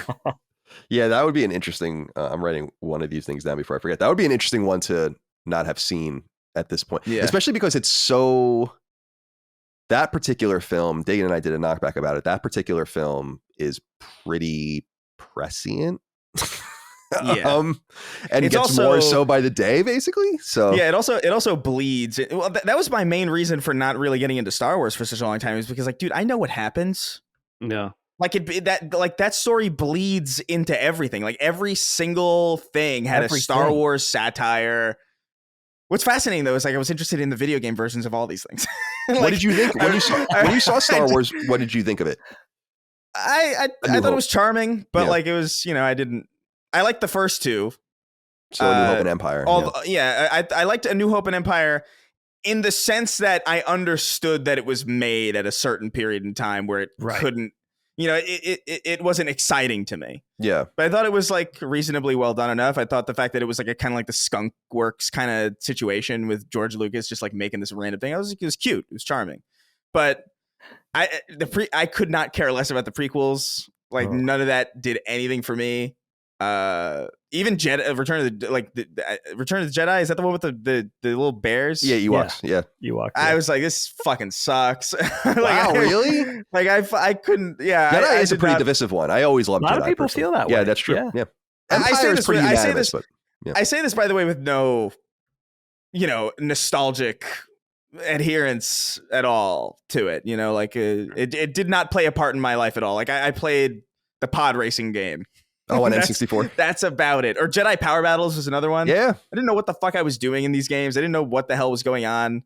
How about Yoda Stories? Did you play that one? Masters of Terras Kasai? No, I had that too.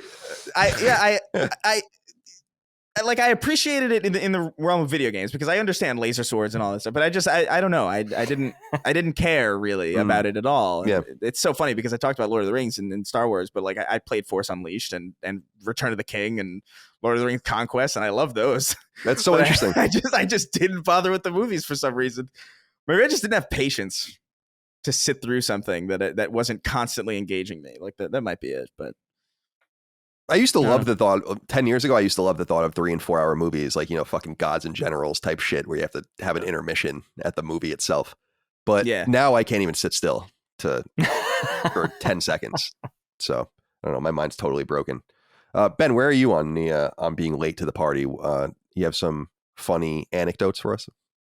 Yeah, I don't know if I have any funny anecdotes specifically.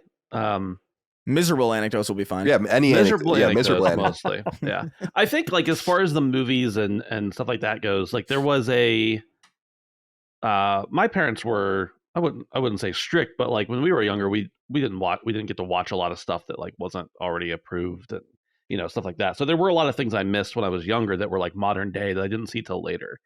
And I kind of feel like one of those was The Simpsons. And I know that Simpsons now is much different than Simpsons was 20 years ago, but I feel like now at this point it's too late for me to watch The Simpsons, even the early stuff. I know it's not really, but it feels that way. I know what you mean. But there's so much of pop culture that references or plays off of The Simpsons and other shows like that I'm just like, I know I'm missing something here, but I just can't do it. I can't go back. I've missed that part already. And then like as someone who like really loves film and TV, and we'll talk about that later too, but like there are a lot of movies I've gone back and watched over the years. And I used to watch a lot of old movies, and I've watched tons of new movies now as they come out. But there's like that period of time where these, super revered movies, whether they're really as good as everybody says or not, like I've never seen Citizen Kane. And at this point I refuse. I don't know that I refuse to see it, but it's like, I'm not going to make time for it because everybody has seen it. What if it was transcendent? Different. What if it was a transcendent thing for you? That's a possibility I'm missing out on for sure. It's not. I promise you. I'm not like resistant to seeing it. It's just like, well, I have to make time to see this movie that I've heard everything about, that I know everyone has an opinion on, and that doesn't look that interesting to me. So like, it may be great, but it's just one of those things that I've not missed out on, or I'm not going to catch. Yeah, Citizen Kane is like, it's like Asteroids in some way, where it's like it's really important. Mm-hmm. Yeah. To like the medium that it's a part of, but like there's better games than Asteroids. As far as like other pop culture stuff, like non-media related, I remember like Furby, when Furby was huge. Like I didn't get it. I didn't understand it. I was late to that party. And finally I was like, okay, I'm gonna get a Furby and check this out. Everybody was done with Furby. Beanie Babies. Like that's another one of those things in my mind that like, I never really got it. And then one day I like had it. So here's the one thing. I live, where I grew up mostly was like, we were 10 months behind on everything. So like a clothing style would come in somewhere. It would get to our little town, and then it was already out everywhere else. The one thing, if you guys remember, in the late 90s, there was a resurgence with yo-yos. Yeah, I do remember that. I was so far behind, and I was so far behind everywhere else that I started playing with yo-yos, and it hadn't hit our town yet. And I remember people being like, Ben's like, he's the one who brought yo-yos back across the whole world. Like, Ben brought yo-yos back. And I'm like, I'm playing with a yo-yo from the 80s right now. Like, what are you guys talking about? That was when like the Duncan yo-yos with all the the gears and stuff in them. Yeah. So, like that was one of those things I felt like I led the charge on, even though I really was just 10 years behind instead of 10 months behind that time.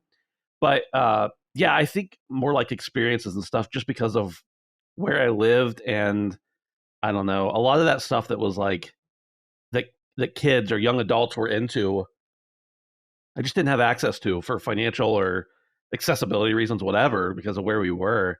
And you didn't know it until it was too late. Now you know what's popping everywhere right away because the internet exists. But there was a time where it was like, I've missed this entire trend the entire nation was into and has already moved on. And like now I kind of want to care, but I don't want to care because I already know I missed it. So that's kind of where I'm at with that. Yo-yos, man. You have my mind going on yo-yos now because I'm thinking about them and they're so strange. Like, and I remember I explicitly remember that resurgence because I remember the commercials with the kids and they'd be doing all this crazy shit with them. Meanwhile, I could yo-yo a little bit, but I couldn't do any tricks. But I remember having a couple of yo-yos and then you kind of like in your mind want to use them as like a ninjutsu tool. Something like that instead. like a weapon. Yeah, like for instance, I used to have a sled, like a plastic circular sled and you would hold on to it. You remember that thing? It was blue. It was like a circular blue sled. Oh, yeah, but I used to want to use it as a shield. Rosebud. Yeah, Oh, a shield.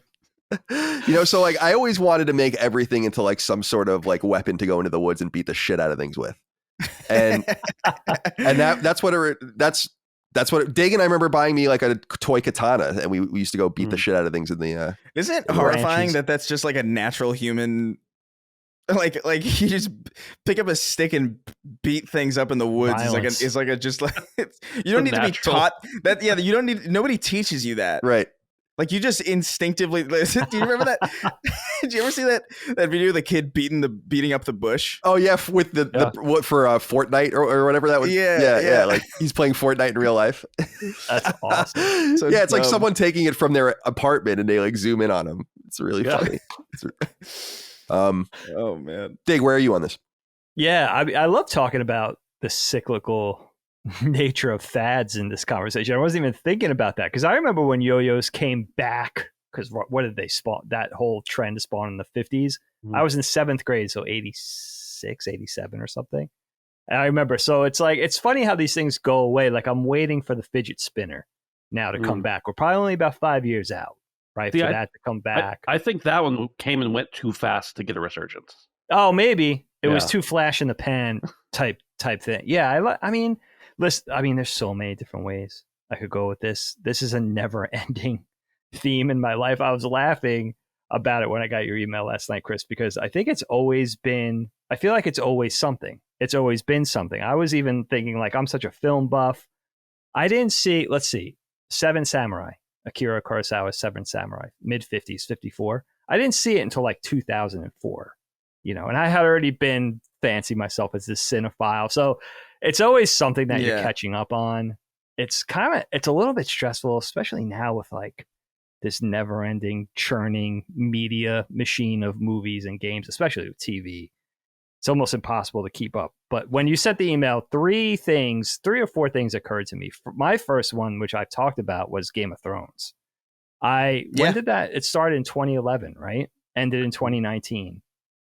Completely missed the boat. I remember where was I working at the time? So, same thing, right? Yeah, I was at Sesame Workshop maybe around that time, and that was like the big water cooler talk. Everybody was talking about it.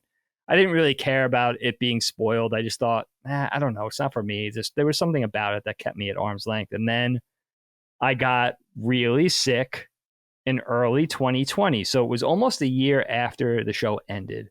We just got back from Disney World. We were back for a couple of days. And I joke around. I think I was like patient 0 for COVID. I got really, really sick, including, I was out. It was like cold sweats, couldn't sleep. My head was in so much pain. It culminated in a sinus infection being part of it. But You were like that random dude in St. Louis in the 50s that had AIDS. oh my God. True Is this story. a thing? That's a true story, yeah. Holy shit. Dude, if you read St. Louis Patient Zero is- and AIDS, it goes all the way back potentially to the 1920s. No Yeah. way. Pretty interesting. Dude, Yeah. that's an anthropology assignment. Crazy, right? There, It's crazy. It's totally crazy. That's So insane. you could have been. I remember laying on my little couch in my office studio over here. And I Passing was just away. like, I'm going to watch this. I couldn't sleep. I couldn't rest. And, I binged it in probably 2.5 days. I think I got to the Red Wedding. I was a little gutted. No pun. I took like 6 hours off. I just jumped right back into it. And I finished it in like the better part of 3 days. But I had already been at that The whole point. series? Whole series. That's impressive. That's all I did. Yeah, Ben, that's was just impressive, lay on though. the couch because I couldn't sleep. Right. My head, the doctor finally put me on like a Z-Pack, like an antibiotic. But it was the sickest I had ever been. Yeah. And what was I then? It was only That's so funny. only a few years ago. It really is. TV really is the best thing to do when you're ill in that way. Because I remember doing the same thing with Breaking Bad. Like I finished Breaking Bad in I think 3 days Holy because shit. I was just sick and dying. That's all you could do. And it's just like I'm not gonna watch a movie because I'm gonna need to like find like 18 movies to get through this, and that's a laborious task. Yeah, that's a lot. I'm not gonna play a game because I'm gonna be nauseous. I'm gonna be angry at myself because I'm not playing to my top potential. It's gonna suck. Yeah. So you can really only sit there and just watch a story unfold over like 100 hours. It's time well spent. It is. Right? Yeah. I mean, You find a good it really- show. I mean, it really is. I mean, the thing is too, like, The Good Doctor. Oh, don't put more things on my No, we're not. backlog. We're not. Oh, we're don't not worry. serious about that. That's a whole meme I can share with you at some point. Yeah, but maybe it's so bad it's good. It could be. Maybe Then that's a I've whole been nother thinking about it, man. category. I've been thinking about it, but yeah, no, You know? the TV thing, I missed out. I still haven't seen Game of Thrones because my rule of thumb. And by the way, this is the exact same thing I was talking about earlier, where it's like, you got to watch Game of Thrones. Okay, sure. Yeah, I'll get. Yeah, I'll it's get that to, I'll get to hipster- Game of Thrones. I remember when people, I would be such an asshole about it because we would be like, "You should watch it. It's really good." It's like, I've already played Skyrim. I get it. Like, and people would be so mad. But and like my general rule of thumb is, and honestly, I was the same thing with Breaking Bad as well, where like I wasn't as adversarial to it. It was just like, I'm not interested in the premise really. Like it's whatever. Yeah. And then once the last season was airing, and everybody was like, dude, it's still good. It's the last season. You should watch it. And I was like, you know what? Okay, that's a reasonable commitment. Apparently it's all good. One more season. That's not as bad as like, I don't know, One Piece or something. It was like 9,000 episodes. So it's like, all right, I'll do it. And I loved it. And I had kind of the same rule internally about Game of Thrones going, where it's like, yeah, it's really good, apparently. But, you know, I'll wait. I'll wait until the last season is out. And then I'll binge it, and then I'll be in the conversation for the last season. It's like, honestly, it's my favorite way to watch TV now, is that I'll just wait. Except with Game of Thrones, what I had heard was like the last 2 seasons got worse, and then the final season was horrendous. So I never bought. I was like, well, I'm not. No, like I don't care then. I'll look up the synopsis. They really did tank it. Chris, you're not the only one though. I talk about this a lot on our shows. Like I have that real hipster thing. Yeah, it's hard to like shake. how good can this be? And I'm going to stay on the fringe. And you know what? I'm almost never disappointed though. People, when the din that is true, yeah, gets to that fever pitch, right? They're almost never wrong. Like there's something to that level of like I went through this with Succession. And then I was like, I'm not gonna.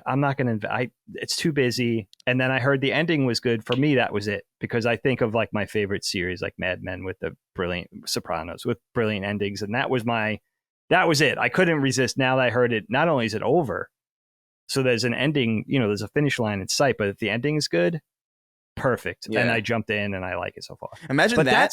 Imagine things ending. Can you imagine that? It's unbelievable. Ted Lasso's ending 3 seasons, right? That's over now. I don't know if you guys are into it. Our brother-in-law Derek is like a mega fan of that show. Very good show. Very interesting, unique tone. Very Gilmore Girls-esque in that it's very just its own thing. It's playful. It's unapologetically lighthearted, which is in this world of everything being dark, kind of fun. Save this topic though, because we're going to get into TV in a few. Oh yeah, but absolutely. But what I wanted to say, what you guys stay your sword, sir. What? Oh, so I had this reminds me of something. I dated a girl in college who had never seen a Star Wars movie. I was 21 at the time. She was the same age. I thought you said you dated a girl in college who you'd never seen. which is really blind date. This was during Dagan's 2-year blindness. Yeah. But I always thought that was unique, right? And then I have a neighbor who told me last year, he's not that much younger than me. Let's say he's in his mid-40s, has never seen a Star Wars movie. And he's a creative director at an advertising agency. So I always thought that was kind of weird. Really strange, right? But it's not only seeing these things. It's not having not seen Citizen Kane or not seeing the Star Wars films. It's like, it's contextual now. How can you be in the pop culture conversation? How can you talk about film? If you talk about film for 15 minutes, you might be safe. If you go to the 16-minute mark, Citizen Kane's going to come up, the shots, the lighting, Rosebud. Yeah. It's like that gap keeps you out of a wider conversation. How can you have a conversation about sci-fi without having seen Star Wars? It's not just about enduring the Ewoks if you hate them, but it's about how can you have that talk? And I guess maybe it's the Stormtroopers didn't endure the podcasting. Ewoks very well, did they? The ATST certainly didn't. Oh man, deadly with logs. Those Ewoks, fierce with logs. But that's the only thing I have one thing that I saw because the conversation was getting intense with my DMs on Twitter and Instagram and stuff. It was like, Dagan, you're an anime guy. You have to watch Sword Art Online. Oh my You have God. to watch this anime series. And I got about 18 or 19 episodes into it. I was like, this is complete shit. I don't understand why people are talking about this anime as one of the best ever. That was the only time I was ever sorry that I listened to Sword fart. it was terrible, and I gave it a shot. I gave it the old college try. That was the only time I was let down by listening to That's so funny. the conversation. This is an entirely different conversation, I think, but I'll just broach it. And don't take offense to this since I know you're an anime guy. Anime and JRPG fans are the worst. They will relentlessly tell you, well, I could be like, I don't like anime at all, which is not true. I just very, very selective about what anime I like. And they're like, well, this is the best one. I'm like, I'm not interested in that. The premise looks dumb. I don't like the art, whatever. And they're like, but watch it. You'll like it. You're like, no. Well, no, you'll like it, though. Well, I won't like it. Okay. Well, I'll watch it just to get you to shut up. Hey, guess what? I didn't like it. Well, you watched it wrong then. Well, and JRPG fans, I'm like, I like JRPGs, but I like old JRPGs. I don't really like the newer ones.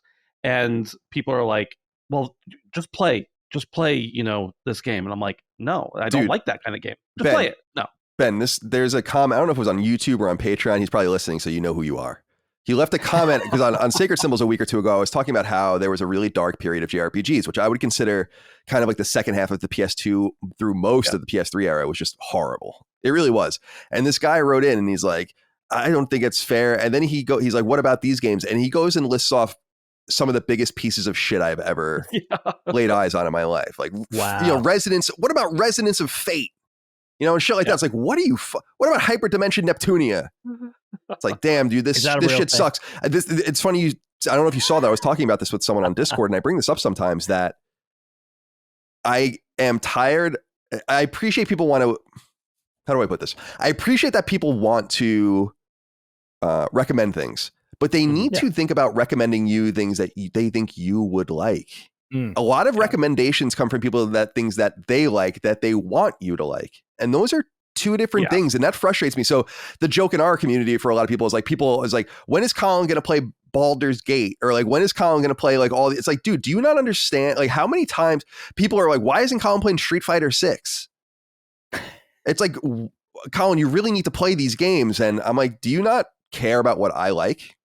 When you recommend me what I want to play, in defense of some of those people, not all of them, because there are a lot of people who make suggestions to you and everybody that are just, they want you to like what they like, not they want you to play a game they think you'll like. But there have been times when I've seen you get recommended things that I don't think I've ever recommended you a game ever, but I know you would like it. But I'm not going to recommend you a game because I don't want that on my shoulders if you play it and hate it. But there have been times where people have recommended you stuff and you've been like, absolutely not. And I'm like, he would love that, but I'm not going to say anything. Like what? Can you tell me the game? No, at the moment. I'm going to give you I'll give you complete immunity. Okay. I'll find something. Yes, for you. find Tears of the Kingdom. Well, and the other thing is there's been games that people have recommended you that I wouldn't have liked that I think you would have liked, but I'll have to think about it. Yeah. But I'm sorry. That sense of like, why? Okay. Just because you like it doesn't mean I'm going to like it. Yeah, you're welcome to like anything you want to like, but it's also just like a broad kind of like. There's definitely stuff that's directly in people's alleys. You know what I mean? And then there's stuff that people have the potential to like because there's enough. Because I'll tell you straight up, like I really love Tears of the Kingdom so far. I did not like Breath of the Wild even a fraction as much as I liked. I feel the same way, Chris. Like even slightly. Same thing. And I feel like even Witcher 3 to me like was another one where it's like I really liked it the 7th time I tried it. Actually, because sometimes sometimes games just don't take because like we said earlier, they're so uniquely interactive and what they ask of you is so specific and sometimes there are times there are times in our lives where we're open to certain things more than we used to be, or definitely, or, whatever. Like Disco Elysium is one of those games where it's like I just started it recently. I think it's like really fascinating, but I could tell if I played this game 5 years ago, I would have fucking hated it. I would not have had the patience. I just like this is not Red Dead Redemption 2. Probably, honestly, is another one because I didn't care for the first Red Dead Redemption when I played it. Like in 2010 or whatever. I was like, oh my God, like this is Rockstar. Where's my car? Right? why can't, like, what is this? What are they trying to do here? I just didn't get it. Grand Theft And then Western. eventually, like, you get it, and it's like, oh, Prey is a phenomenal example. I when I first played Prey on PS4, I was like, I don't know, man. Like, I don't know what this is. And then I played the System Shock remake demo, and I was like, oh, this is not an FPS. This is like a different genre.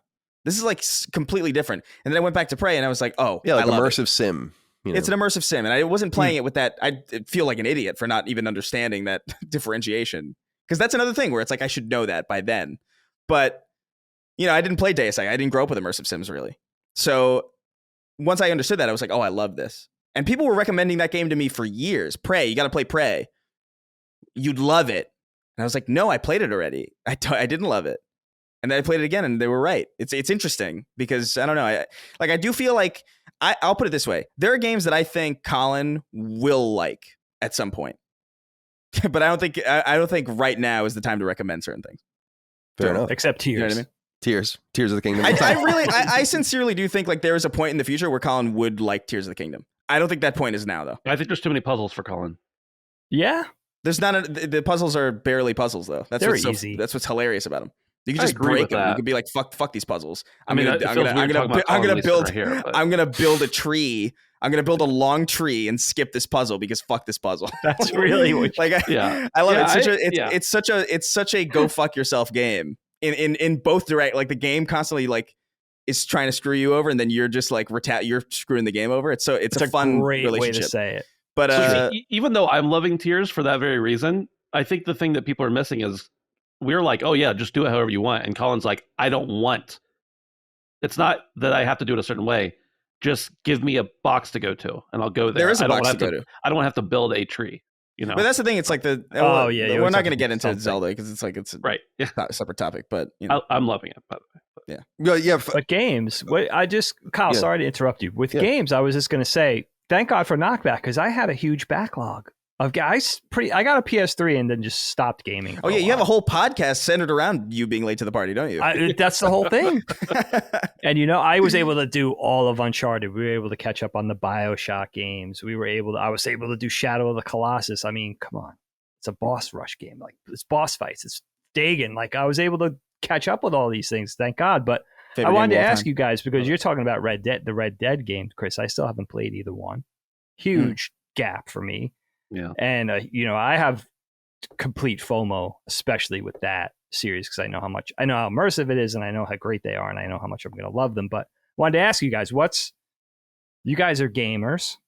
What do you still feel like you're missing gaming wise that you're late to the conversation on? Oh, it's so funny you bring this up. We just did a Sacred Symbols Plus episode about like the games we're most deeply that like our 5 backlog games that are probably like seminal backlog games for us. Oh, that's cool. So to tease it a little bit, people can go listen to that. So Chris can say whatever he wants. He can fucking spoil it for all he wants. But I'll give a couple that I put on there, which was like Half-Life for me is a game that I just feel like I totally missed, and that's mostly because it's PC. And I don't want to act like I'm totally ignorant of it, because that would be not true. But because I've played a little bit of these things, but I don't know them. Like you need to know them. So I put that on there, and I put Skyrim as another one, which is a game that I only played for about 10 hours. When it came to PS3, it was completely broken. And that was the end of that for me. I moved on with my life. So yeah, there's a lot of games that there's a lot of games that I missed. In fact, when I get to my thing here, I'll let you guys go. I'm going to talk about one of them that I think is like a major like hole for me. But I'll leave that. Chris. Yeah. I mean, well, I won't, because I actually had a long list for mine, but so I'll just say something that wasn't in that spoiler cast, and to me, like I'll aim this a little bit differently, not necessarily a backlog thing, but something that I just missed the boat on that I just don't think I can ever catch that boat again is JRPGs entirely. Like I did not play many, if any, JRPGs when I was a kid. I played Pokemon and that was it. Like I knew what Final Fantasy was. I had seen people play it, but it didn't have that fact. It didn't have, what it was? It didn't have that action figure factor. at that age where that's what I was looking for. I was looking for direct control over everything that my character was doing. I wasn't looking to like select moves and use them. I felt like I almost felt like because I played the first JRPG I ever played on a Game Boy, that entire genre kind of felt like an inherently limited or like a scaled down version of what was possible on these greater machines. So when I would see like a Final Fantasy game on a PlayStation, I would be like, why would this not be Twisted Metal or like or Bloody? Like it confused me. And so like that entire genre just passed me by, and now it's so specific that like I don't know if I can do it. Like I tried going through Final Fantasy VI, and I spent like a good 3 hours in it, and I just kind of I don't know. Do you like, understand any of what is interesting no, about it? I don't know what the hell's going on. I don't know. I don't mean even so. I don't where even to go. Okay, so I guess if you don't understand the story, this would answer the question. But I meant more like you don't see what people like about it in the first 3 hours.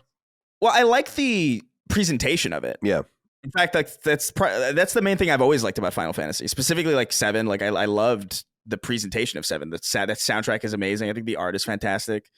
And I think like certain aspects of the story are really cool. It's just more about the way you interact with the game itself. Right. Yeah. That I have a hard time adjusting to. So like turn-based, like random encounters, turn-based. Yeah. Random encounters, the turn-based stuff, the general kind of lack of direction, which I think in most 3D games I can get a hold of because I have a more. There's less interpretation required of you. As far as like what is what and where is where. I know that's a weird way to put it, but like Shadow of the Colossus doesn't have a lot of direction. Like you can hold circle and kind of get like a compass or whatever, but like you still kind of have to explore and find your way around this place. Yeah. But because it's even on the PS2, it's rendered in a way that you know what's a tree, you know what's a mountain, you know what's what's rock, what's in a 2D kind of open world-ish Final Fantasy game like that, where you're kind of traversing a map screen, and I'm looking at it, I was like, are those trees? Or is that a book? Like, is that a like everything about it is disorienting to me. Mm-hmm. And I don't know. I think it's just like it sucks too because there are games that I want to like because they're so seminal and so important, but there's like this barrier that I can't. It just doesn't plug into my brain in the right way. And so that's an entire thing that I missed entirely. Except for Pokemon, which is so easy that it's barely like I'm honestly, I don't even know if I finished a single Pokemon game. I remember playing them incessantly and battling friends, but like I can't remember for the life of me like what the story was of Pokemon Silver or Gold. You know? I just remember being like, "Oh, the silver dragon looks cool. I want to get that." Yeah. You know? Like totally. That was half the fun know. of Pokemon was trading with your friends and battling them with the cable and all that. I love doing that too. And I was way too old to be doing that. Monster Hunter. I'll remind you that I was in high school when I was doing that. Oh God, you were so young. And it was not okay to be in high school in the 90s. You had to kind of hide that. Yeah, like that. It would have been totally fine probably now, and but like, no, not so much. Yeah, you want to trade me your, I don't know, Blumenthal for your Raytheon? Blumenthal. I don't know these I don't know what for your names Raytheon. That's like my dad's lawyer, I think. The senator from Connecticut. Oh, yeah. Kyle, I like Final Fantasy VI as a point of entry for JRPGs because it's the king, right? But it's big. Like I'm scared for somebody like a novice JRPG because it's the scope is. The second tremendous. I got to the map screen, I was like, "Fuck, really? It's big. That's so exciting. Long. It's so interesting." Yeah. Yeah, a lot of characters. Well, first of all, the map's like really little, and the points are really small on the map. So it's like, what? Like, are these like where am I? I don't know where I'm going. I don't know what to do. I don't know where. If it was Final Fantasy, but it took place in like Manhattan or something, I think I would have a better idea. I was like, oh, where you have to go meet the I don't know the guy who's going to give you your transportation thing. It's like, oh, I know where Grand Central is. Like, but like in this fictional world, I'm like, I don't know what the fuck west of this means. I don't know what any of this means. That's so well. That's Parasite Eve. You just named Parasite Eve. I would, yeah, Parasite Eve. That's a great point. Honestly, you should check that game out. Yeah, maybe. Yeah, Parasite Eve is a role-playing game in New York City. Yeah. Yeah, part of me just feels like maybe I'm just not smart enough to grasp him. Like there is like because there is like a certain, I don't know. There's something about him that I just like. I don't know. No, I don't think requires you're a lot of- maybe they're it's too sophisticated or intelligence. something. But No, it's What? not intelligence. I don't think it's intelligence. I think it's attention span potentially. that might be it, honestly. And I say that as someone who has similar issues with getting into long RPGs. Yeah. I just don't have the attention span for it. I understand it, just kind of get bored of it. Yeah, it's funny that Final Fantasy VI opening. I was going to say that you pretty much know that you're not into these games if you don't like that opening, because that opening with Terra and Locke and the Magitech armor and getting out of Narsh or whatever and trying to get to my favorite Figaro, of all that's a time. good shit, man. Like, It's a if- good intro. I like the intro. So if it's not speaking to you in a deep way at that point, it's probably not for you, which I think is fine. I don't think it has anything to do with you. I just think it has to do with your level of exposure. Like on Knockback, I gave a pitched long defense of turn-based Japanese role-playing games, spirited defense about why they're good and why people should give them a chance and all of that. But the reality is that as I just platinumed Final Fantasy II, is like this, I can see this being fucking whacked out of complete reality for people. Like, what the hell is Especially this? that one. You know? Well, you know what it is too. It's like you're a very stats oriented. We have a whole show going over stats. Like Right. you love, and that to me is like one of the least interesting things about video games to me. It's interesting. Like I still like pay attention to it, but what really grabbed my attention was manipulating physics engines and stuff like that, and like really playing like Portal to me is like an amazing.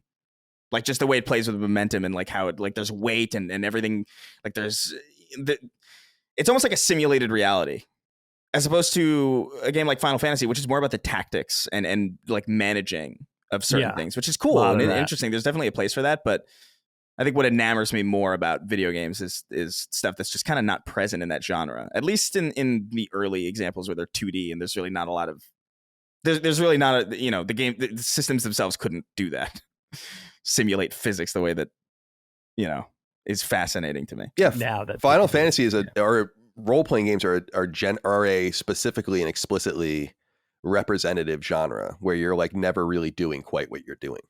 It's always like when you're on the world map, it doesn't actually look like that to your character doesn't actually look like that. They're not claiming any of those things. And so it is like this weird style of game that you either get down with or don't, because it really is just based on, it's like Dragon Quest. When you get into a battle in Dragon Quest, we say this all the time on Knockback, like the game would just stay there. You could just walk away for 100 hours and you can come back and it'll still be your turn. Yeah.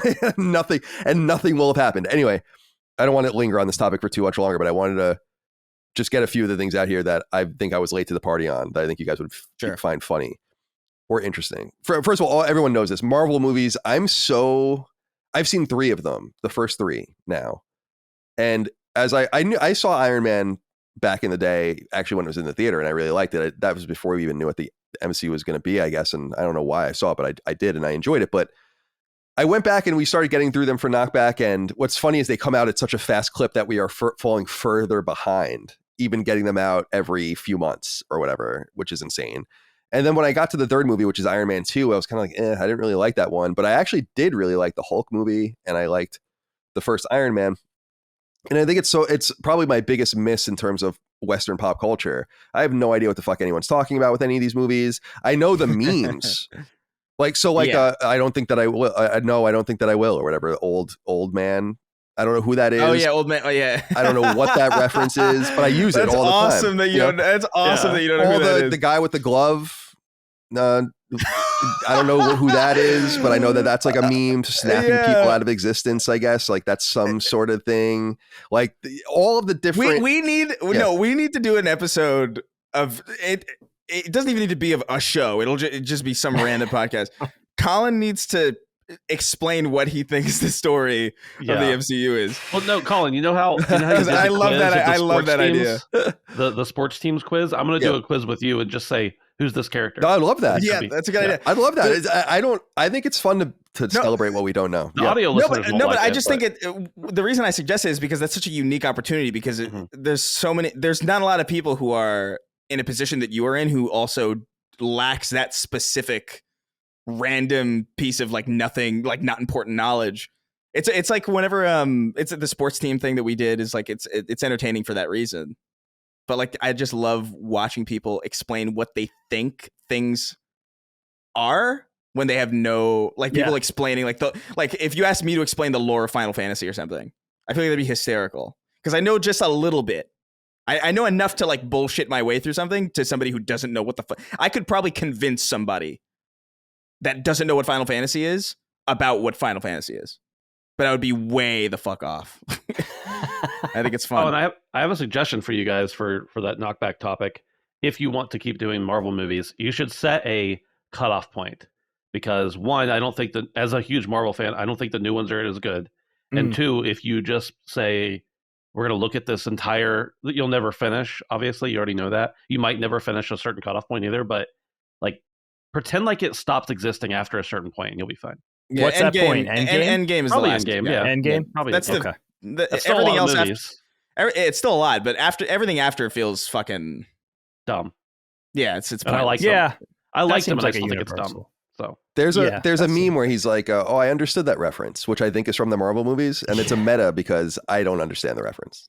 Right. That's awesome. I also wanted to say this: that just generally speaking, I'm getting old enough now where there, especially with social media and everything, there are pop stars, rappers, singers, whatever that come up I have never heard of in my entire life, have their entire career and die.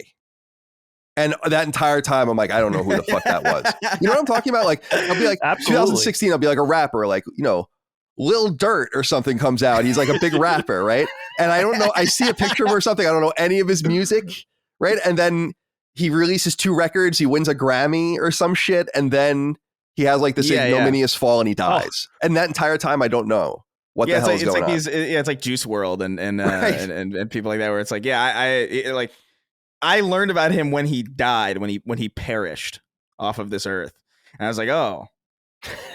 So I always just think of that. I'm like, I feel very old. I've become very cognizant of becoming old recently with that in particular. That's like, very natural though. Yeah. That's very, that's like a natural kind of like, cause I mean, you know, who the fuck, I feel that now and I'm like way younger than you are. Yeah, that's true. You know, like, and so like, I maybe things are happening quicker, but also I just think, you know, music is in such a weird spot now where it's a little bit more like we really only have to care about the things that we love because there's such a big community kind of built around those specific, like before we'd have to siphon the radio and like, you know, go to record shops and, you know, if we couldn't find something that we wanted, we'd settle for something else that was kind of like it. Whereas like now it's like, oh, you like this?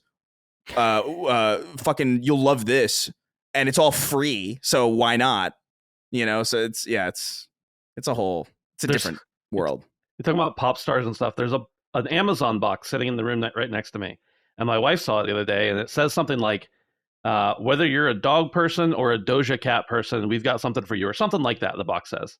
Yeah, she looked at it, she's like, "What's a Doja Cat?" And I was like, "I think it's those little Japanese cats that, like, you know, like their oh my god, their paw goes like this." Oh, and she's like, "Really?" I'm like, "Yeah, here's a picture of it." And I looked up Doja Cat, and that's apparently a pop artist that I had no idea about. And those cats aren't called anything like that. But apparently, it's big enough to be on an Amazon box that gets distributed to millions of people. And I had no clue the person even existed. So I understand that, and I'm also not old. Thank you very much, Chris.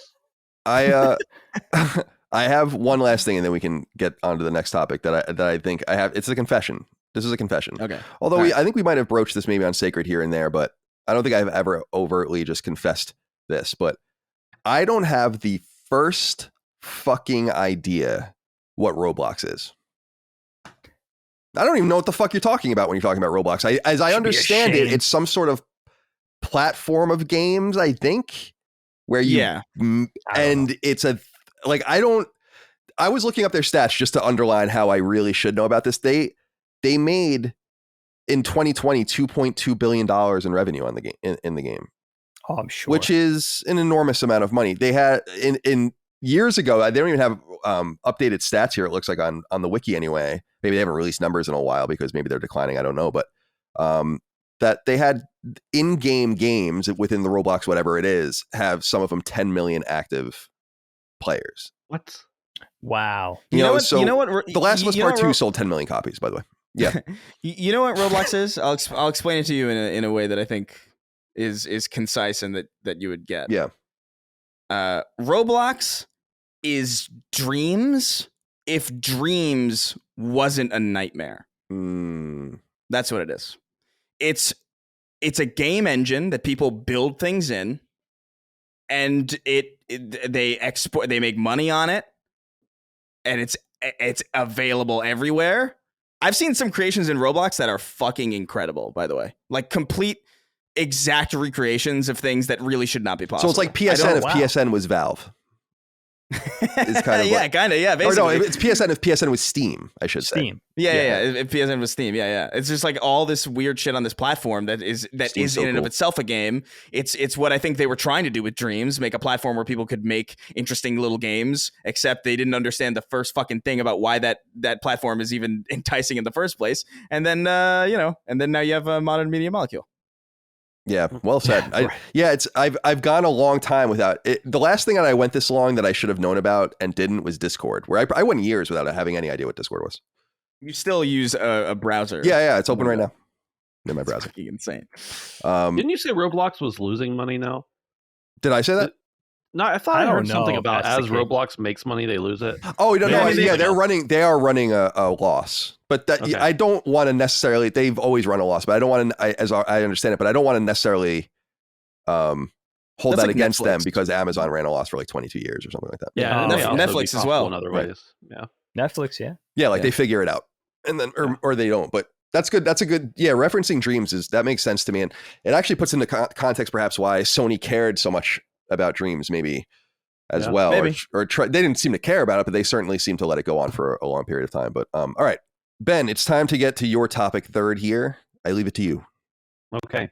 I really, and we kind of broached this subject a little bit earlier. I was kind of cringing, hoping nobody would go too far. But I just Succession is maybe one of my favorite shows that have ever existed, and it wrapped up this last week. And maybe that's the recency bias talking, although, and probably is to some extent. Although I do still hold by the fact that it's really, really good. But it just got me thinking about what my favorite TV shows are, and I'm a big, Dagan and I have talked a lot about movies and stuff in the past, and I really enjoy movies. I like TV. I like the deep analysis of them just as much as I like stupid, frivolous, buddy comedies. I can enjoy most every genre, but I just wanted to talk about I don't know, what are some of our favorite TV shows? And I don't watch near as much TV now as I used to, and sometimes I'll go through periods where I watch a bunch of stuff and then 6 months without watching hardly anything at all. But I just want to talk about some of our favorite TV shows and how we consume TV and stuff like that. I mean, I'll start off. I like, The Office is one of those shows that I watched when it came out, and I've watched it 30 times since. It feels like it's one of those, Wow. much like Seinfeld. It's one of those shows I can just have on in the background and not actually be watching, but I know what's happening because I've seen it, and it's so relatable and understandable, and well, maybe not entirely relatable, but you know. And then I will like shows that are like sci-fi, like Battlestar Galactica, which Colin turned me on to a couple years ago, and just one of my favorite shows I've ever seen, and of course Serenity and Firefly and that whole realm out there. And then I like more dramatic shows, like I mentioned Succession, but we've also got Severance, which is still on, so it's hard to really. I love the first season, but maybe it ends up being a dumpster fire later on. Mad Men, which is obviously an all-time great. Oh. Better Call Saul, I guess it's kind of a really broad topic, and we can drill like a specific show if we want to or not. But I just kind of wanted to see what some of our favorite TV shows are and how we consume them. Do you watch shows multiple times? Are you once you see it? My dad like this. Once he sees something, he can't watch it again unless it's like a super funny comedy because he knows what's going to happen. It's not entertaining. How do you consume your TV shows, and when do you watch TV? Do you watch TV late at night, during the day? I don't know. Just kind of go wherever we want. This is a very Dagan-inspired opening. Take it wherever you want. And start with for that matter. Yeah. Well, I mean, I think I gravitate to comedy more often because it's the kind of it's difficult for me to really get invested in something like seriously. Breaking Bad was probably the only show that I really got super into that was that I was that I consider like a dramatic, like a drama. Better Call Saul, I actually, I was into a little bit less. I think it was still good, but I don't know. I was more interested in the idea of, a teacher becoming a criminal than I was about like lawyer shit, like law shows in general. Just like I don't care about law. I don't care about Law and Order Special Victims Unit with Ice-T running around. You're saying that a lawyer becoming even more of a criminal was not that surprising of a concept to you, right? It's like it's not it's not that much of a stretch, but I think. So I gravitate mostly to comedies. So like Seinfeld is something that I've seen a million. I think I've seen Seinfeld probably like the entire series of Seinfeld. I've probably seen like maybe like 30 times, like no exaggeration. Wow. Because it's just on. I just put it on while I'm working. It just kind of, it feels, and maybe this is like a psychological thing for me, just to have like, I put the TV on in the living room while I'm working in the office because it makes me feel like I'm at home and like my family's in the other room doing something. Oh, that's cool. But it's always Seinfeld because that was like what I would watch The Nanny too when I was younger, but like and things like that. But like Seinfeld was like the thing. The Nanny, Mr. Sheffield. But no, Seinfeld and Curb Your Enthusiasm are probably like my favorite. Like I could watch both of those endlessly. Like, and I have both of them pretty much on a constant loop. It's probably really, really startling for anybody who comes over and visits, and I'm constantly either watching one of those two things. Always Sunny is another one where like I love Always Sunny. I think Always Sunny is arguably one of the smartest, not one of the smartest, but like one of the most intelligently handled comedies that I've ever seen. Not because it's like particularly, there are some seasons that like have less bangers than other ones, but like for the most part, like they're still coming out with episodes that are like super, super funny. Even if it's like one a season, there's always there's always something that is outrageous and hysterical. But what I love about Always, what were you gonna say? I just saw a headline for Always Sunny that said they have set the record for the most words per minute in a sitcom. Oh, really? I didn't know that. I guess, but that's interesting because it doesn't feel like a fast-paced show necessarily, but that's interesting. I know it's the longest running. I think it's the longest running sitcom. I could be wrong. Like maybe something else beats it, but I'm pretty sure I heard that recently. But that show is like super intelligently written because it's like they're all horrible. It is a Seinfeld analogous show. It definitely stems off of Seinfeld for sure. Because except the characters are just taken, like the first episode being the gang gets racist is amazing. Mm-hmm. And I think it's fascinating because Always Sunny is like, I don't see that show being caught in like the cultural zeitgeist in the way that a lot of other like theoretically edgy shows get. Like, and what's fascinating about it too is like, South Park is a big show, right? And I love South Park, but there is this kind of thing that happens with Cartman specifically, where Cartman's like the joke because he sucks, but like viewers of the show kind of love him and like revere him in some way. Like he's always like people unironically support Cartman even though he's like an evil person.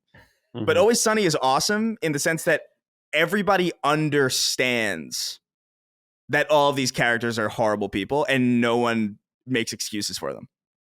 Like it's the only show like that I can think of that's like, and that makes me feel like it's like really intelligently structured. Like when Dennis is talking about getting a boat and like getting girls on the boat and say like, oh, they would sleep with you, but they would never say no because of the implication. It's one of those wildly evil things I've ever seen on television, but it's so fucking funny.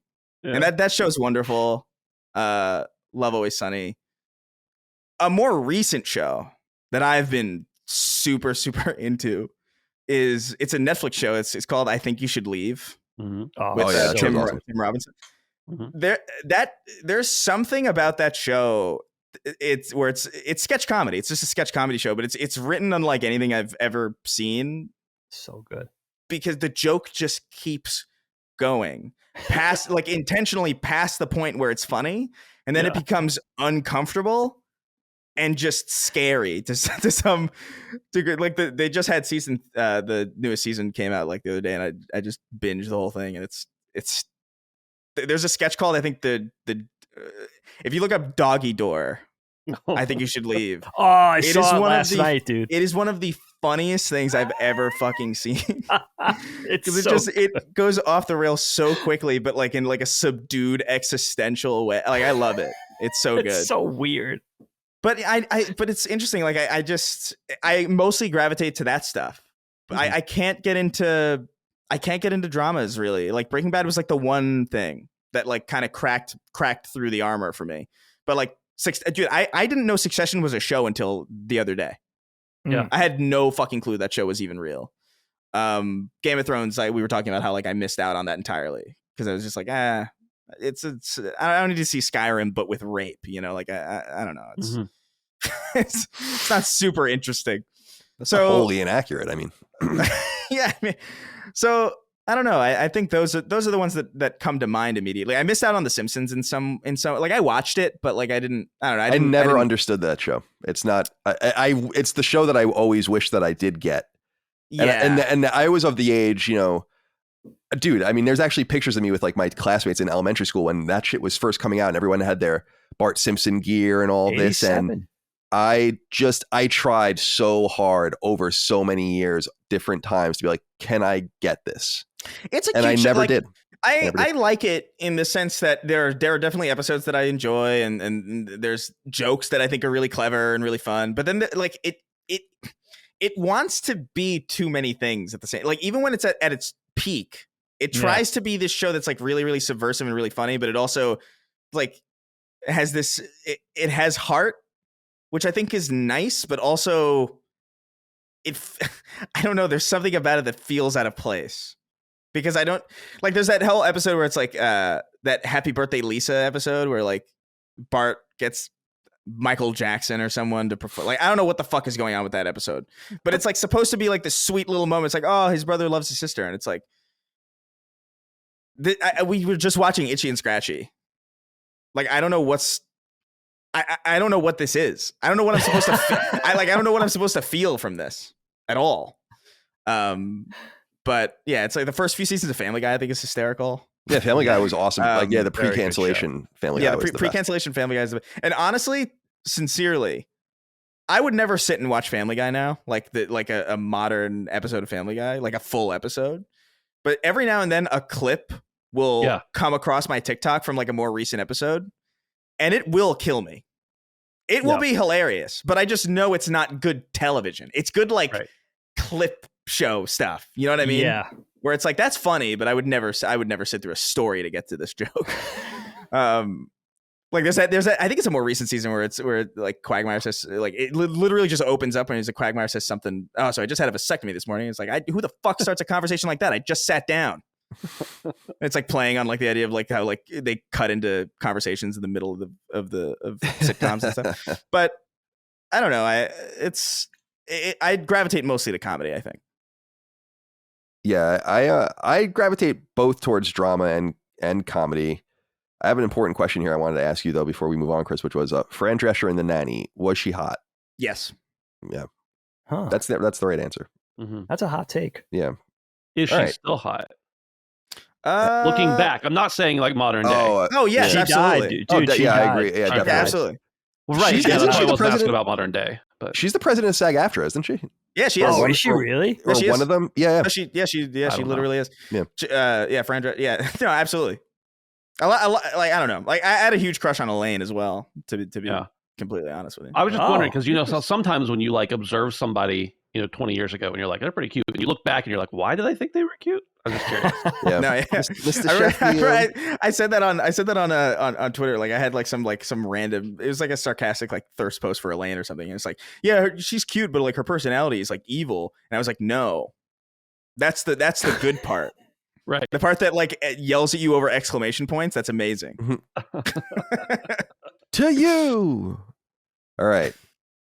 For me, so I will say this, that it's been fun to watch the evolution of television from what it was to what it became. And then I think actually what it's becoming now and the different kind of eras that we've gone through.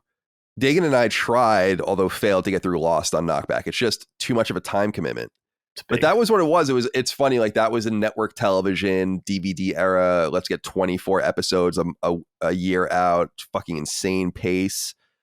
all of this kind of stuff. And we were talking about Family Guy. I'm pretty sure Family Guy is looked at as being the first show that was saved by DVD sales. By basically, because I bought that DVD set. I remember I was a freshman in college when that DVD set came out. And, stuff like Aqua Teen Hunger Force and all of it, which is another hysterical show. We are the Moonanites.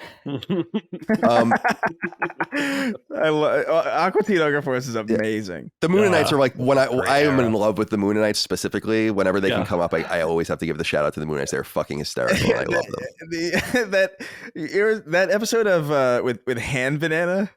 Have you ever seen that episode? Yes, I have. That is my favorite episode of probably anything. I'm trying to look up. I can't believe that was on TV. Look that up. Yeah, they are. Oh my God. I'm trying to find. It's too much. I'm not going to. Do you guys remember? This is really kind of obscure, but you might remember it. I was a senior in college and I lived in Boston, so that's why I remember this. There was someone hacked into in Boston like some road signs or something, and they put the Moonanites in the road signs. That's and awesome. then people thought that they were being hacked by like Al Qaeda or something, and it took hours for. There's probably a Wikipedia page about this. What? It took hours for people to be like, "That's the fucking Moonanites from Aqua Teen Hunger Force." It's not any sort of like ill, but because when you look at them just as the figure and you don't have any idea what it is, it's just like a face, right? Yeah. Yeah. And they thought something was happening. Menacing. That is they thought best Al thing I've ever Qaeda had this menacing Moonanite. They jumped to Al It was the right time Qaeda. period for it. Yeah, I'm sure there's a Wikipedia page about that whole event because it was like in an office building, and it was the spring of 2007 as I recall. So there's good. There's that whole story that's like the entire human experience boiled down.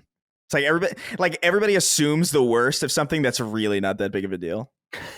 Like that's a novel, that story. We are the Moonanites from the inner core of the moon. All right. Maybe it was really them. That would be cool. That would be awesome. Yeah. Such an underwhelming alien force, though. If that's real. So Atari graphics. So I wanted to say this. I'm playing games probably per hour, like hours of games more than I ever have in my entire life. And that cuts into TV time pretty significantly.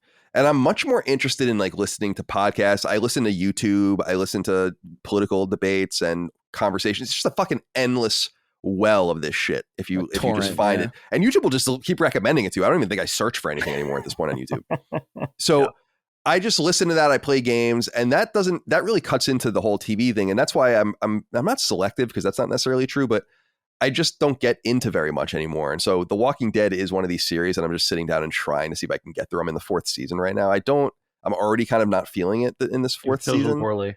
That's right where it goes wrong. What really? Yeah, because it feels like it doesn't feel dangerous at all anymore. What show? The Walking Dead. Oh yeah, there you go. Yeah. So like it's total. There's like new characters and all this. I'm like, I don't know. It doesn't feel quite as dark anymore. But I'm trying to sit there and watch it. But generally speaking, I am attracted to what I would consider high quality HBO level drama, and then really inappropriate comedies. And so that all gravitates around Seinfeld and Curb, obviously. But I also love Trailer Park Boys and I think Workaholics is fucking hysterical. So good. Yeah, so good. Obviously Sunny is good. Veep is one of my very favorite comedies. That show is hysterical. And if you love Elaine, I mean, that show's intimidating to me for some reason. I don't know. I don't know why. Me too. Chris. I think you would. Like you would like it, but I know that doesn't mean anything. I know I would, because I've seen the first episode and I did like it, but I didn't know. Like, obviously the first episode is always them trying to find their footing and trying to figure out where. Like, but I have no concept of like when Veep hits its stride, like what kind of show it. You know what I mean? Like, right. I don't know what it's going for necessarily. I've seen the first 2 episodes and I liked them, but I don't know. I keep getting to this point where it's like, I should every year I go back to Veep and I want to get through it. Yeah. When you get there, I'm sure you'll find that you'll enjoy it. It is highly inappropriate. That's what I think is funny about it. Some of the torrents of insults are just. Ooh, I've heard good stuff from it. I gotta stick it out, because even Seinfeld and like Seinfeld and Curb and Always Sunny, those I would argue all of those shows kind of hit their stride with like the 3rd, 4th season. like where it really gets like out of pocket. But I got to get to it. And Workaholics, I never finished, but I really do. I haven't finished Trailer Park Boys yet either, actually. But those shows are just really, really funny. Trailer Park Boys is. Do you watch Trailer Park Boys, Chris? You probably really, really like that show too. I don't know. Like it's so good. It's really, it's pretty insane. It's pretty wonderful. insane. I think I don't want. You got to do what you got to do, but it is one of those shows where it's fucking hysterical. I think Chris will like it. It's very unique. Yeah. It is. But It's very lo-fi and very like self-deprecating, and basically each season starts, at least seems to start with like the guys like getting out of jail and then going back to their trailer park. And so it's very Canadian. It's very funny, man. I think the more budget that show gets, the slightly less good it is. I think like it's actually better lo-fi. Yeah. As soon as they start to get a little bit of budget, you're like, maybe that's just a hipster thing. I don't know. That show. It's gonna expose like an intense bias or prejudice that I have, but like those accents, I really cannot stand. Like I really like nails on a chalkboard that accent. Like it is really heinous. So I know I would like it. Maybe if I could run it through an AI. It adds to the comedy. It does. I know it does. It's just, Definitely. it's that initial hump, where it's like, dude, I'm still with games. I'm the same way where it's like, dude, if I'm not entertained in the first like 10 minutes, pretty high chance I'm going to drop this, And so like, TV shows, if you've got an entire cast with like the worst accent for my brain to withstand, it's like, that's a rough one. I've seen clips of it though that do make me laugh, so I should just check it out. By the way, I spent 4 days in Toronto last summer, and I don't know if I ever mentioned this. I feel like the Canadian accent is just made up for movies and television, because I didn't notice that once up there. Yeah, Toronto's probably the last place you're going to hear. It's the most metropolitan. Like them You'll being in the maritime province. Alberta. Yeah, like being in the plains or like in the maritime provinces is like these things are, I think, a little different. Yeah, I mean, Dagan, Toronto's also only like 3.5 hours from me. Yeah, that's close to you. I mean, it's really not even. That's barely even Canada. We should just take it. The last comedy I wanted to compliment before I throw it over to whoever else wants to say a word here is just a show that I really think is very clever and understated, and a lot of people don't talk about, especially anymore, is Portlandia. I just think that show is so clever and funny and fucking brutal. I mean, it really brutalizes that entire culture, but it never feels very mean. It just literally is what it is. Because it's you know what it is? It's because it's from those people. Right. That's what I think is special. Like, I don't know. There's a lot of comedy now that's kind of aimed towards being like very mean spirited to a certain sect, but it's always done from the opposite sect. So it doesn't feel like earnest comedy. It just feels like being an asshole. It's why I loved like Jon Stewart, right? Where like he would lampoon everybody. And when he was going after Democrats, you could really tell that like, this is a guy who is on this side and he's lampooning them in a way that he understands. Like he gets it. Like it's a different thing when somebody's just being like, these guys fucking suck over there. Like, oh, the people over there fucking suck. Portlandia is like, we are these people and here's what's ridiculous about it. And that's great stuff. Yeah. It's really fun. I think it's a really fun show. Have you ever seen Documentary Now? No, I haven't. I think you would like Documentary Now because it's it's just these. Every episode is its own fake mini documentary, but there's like Fred Armisen's there, and nice. there's a great one. Oh my god, I'm trying to remember exactly what it is. It's John Mulaney and some other people. They're like playing characters in the 70s, and they're putting together this musical about a tenement building, and it's awesome. Like that's my favorite episode of that show. I love the name because I think they're trying to play on the Democracy Now, like weird left wing stuff. I have to watch. So everything is. You don't have to start at the first episode. It's not like sequential. You could start at any one that looks interesting to you. It's in every episode is its own thing. That's cool. But that's an underrated show, I think. But it's also I get it because like it's so hyper specific. Each episode is a different style of documentary too, so it's pretty crazy. And Dig, as I kick it over to you because we haven't heard from you yet, because I know we can hand this baton over to each other in this way, is that I love high quality drama, and this is a product of the 21st century for the most part. The Sopranos and The Wire and some other things, I think, The Sopranos certainly begin in the 90s. And there's other things in there that are kind of culminate, like, are kind of like bubbling, but don't quite get the greatness that I still like Oz, I always bring up, which is still like the scariest thing I've ever seen in my life. And it really kind of kicks off. DVDs, I think, kind of help get this going a lot. And then obviously with things like House of Cards, it starts taking off with the streaming services as well. And I just wanted to call out a few that I love that I think are totally seminal. And House of Cards is definitely one of those. Although I never finished it. I watched the first half an hour of the first episode of the last season and just was like, I can't do this. You're fine. Because obviously everything went down and they were never able to finish it. But that show is immaculate. I watched the first episode of that show 10 times. Wow. And I never got to the second episode on either. Like, I don't know what. That's another one. It's political drama is like intimidating to me. Even if it's comedy, like Veep, where it's like, this is the White House. I was like, dude, I don't know the first fucking thing about it. Like, that sounds intimidating. Like, I don't know. Yeah, I can understand that. I was going to say The West Wing would be a show I'd bring up too, although it's not like mega high quality. It's just really good and like good writing. Yeah. Aaron Sorkin writing. And then I got to give a shout out to shows like, obviously I brought The Sopranos and The Wire. We had brought up Breaking Bad earlier, which I've softened on quite a bit. When Dagan and I watched it again for Knockback, Dagan already brought up things like Game of Thrones. Dagan and I have a complete obsession with Mad Men, which is maybe my favorite show ever. And I certainly have to give a shout out to that. Have you ever seen that, Chris? Yeah, I've seen a little bit of Mad Men. It didn't, I don't know. It's drama, man. It's hard. You gotta have that pitch perfect premise for me. It's drama for artsy types.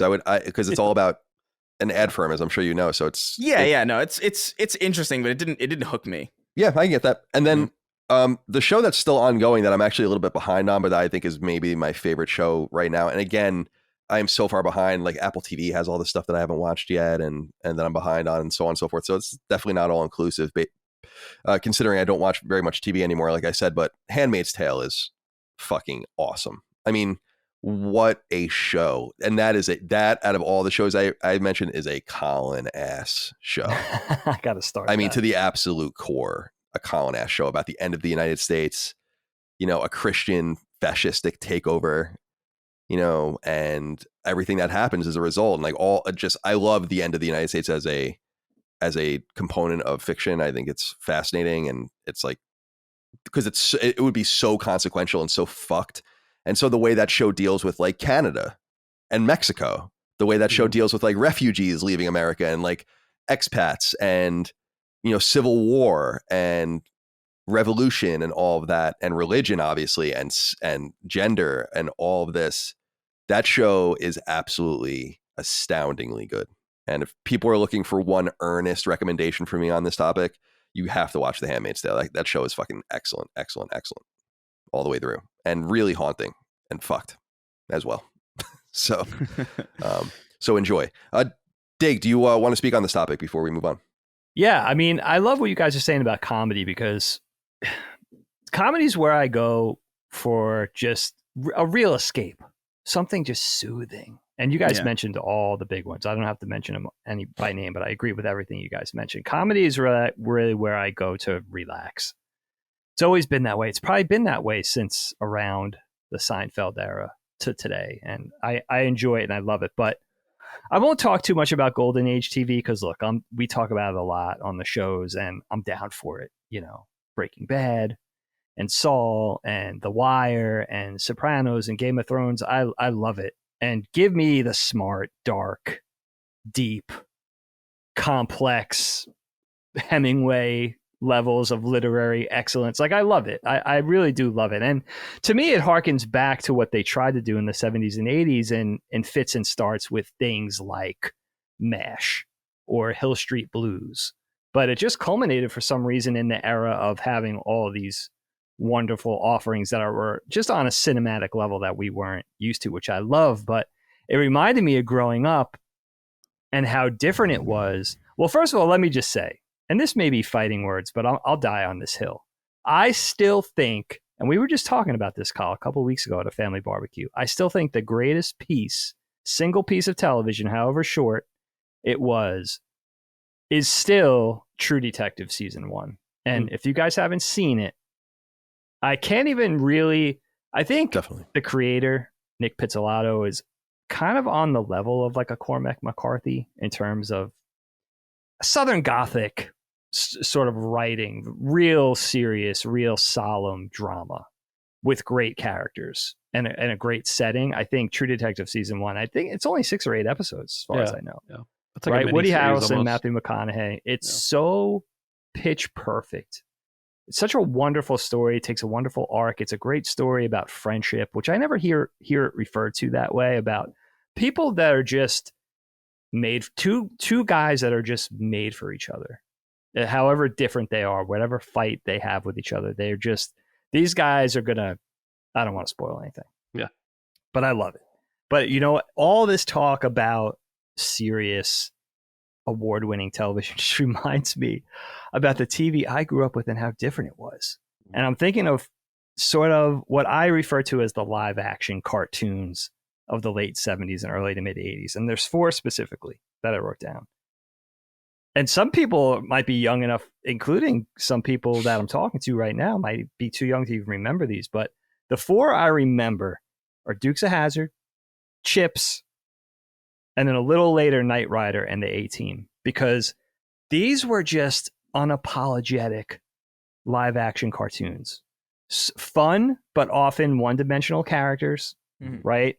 The whole thing was just glorified violence. Now, it wasn't violence on the level that we're used to today with subscription television, but not cable level violence, but definite violence, sort of a flat good versus evil thing, action adventure. Everything culminated in sort of this action fighting set piece at the end, this sort of stunt tour de force. There was always something to merchandise around, whether it was a cool talking car or the A-Team van, or, you know, a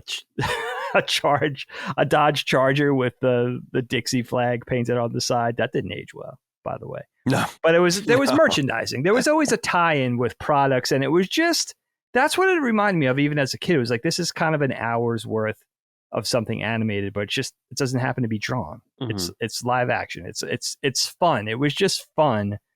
It's so interesting to see that kind of barely exists anymore. Like the nature of television has changed so much. It's to be taken much more seriously. I even think of things that weren't action vehicles that were silly and kind of weird, like The Love Boat or Fantasy Island. It was just kind of this ridiculous premise. It was about a rotating cast of celebrities. There was always some kind of, it always seemed like a cash grab. Like, oh, you're going to tune in because Brooke Shields is going to be on this week. And next week it's going to be David Hasselhoff. And the following week it's going to be Burt Reynolds. It was just fun back then. Yeah. And that's what I very rarely get to talk about that stuff because it is old. And honestly, I haven't seen much of this stuff in decades. Dagan, I feel like you would love, there's a show called Danger 5. Oh, I don't know it. You don't know?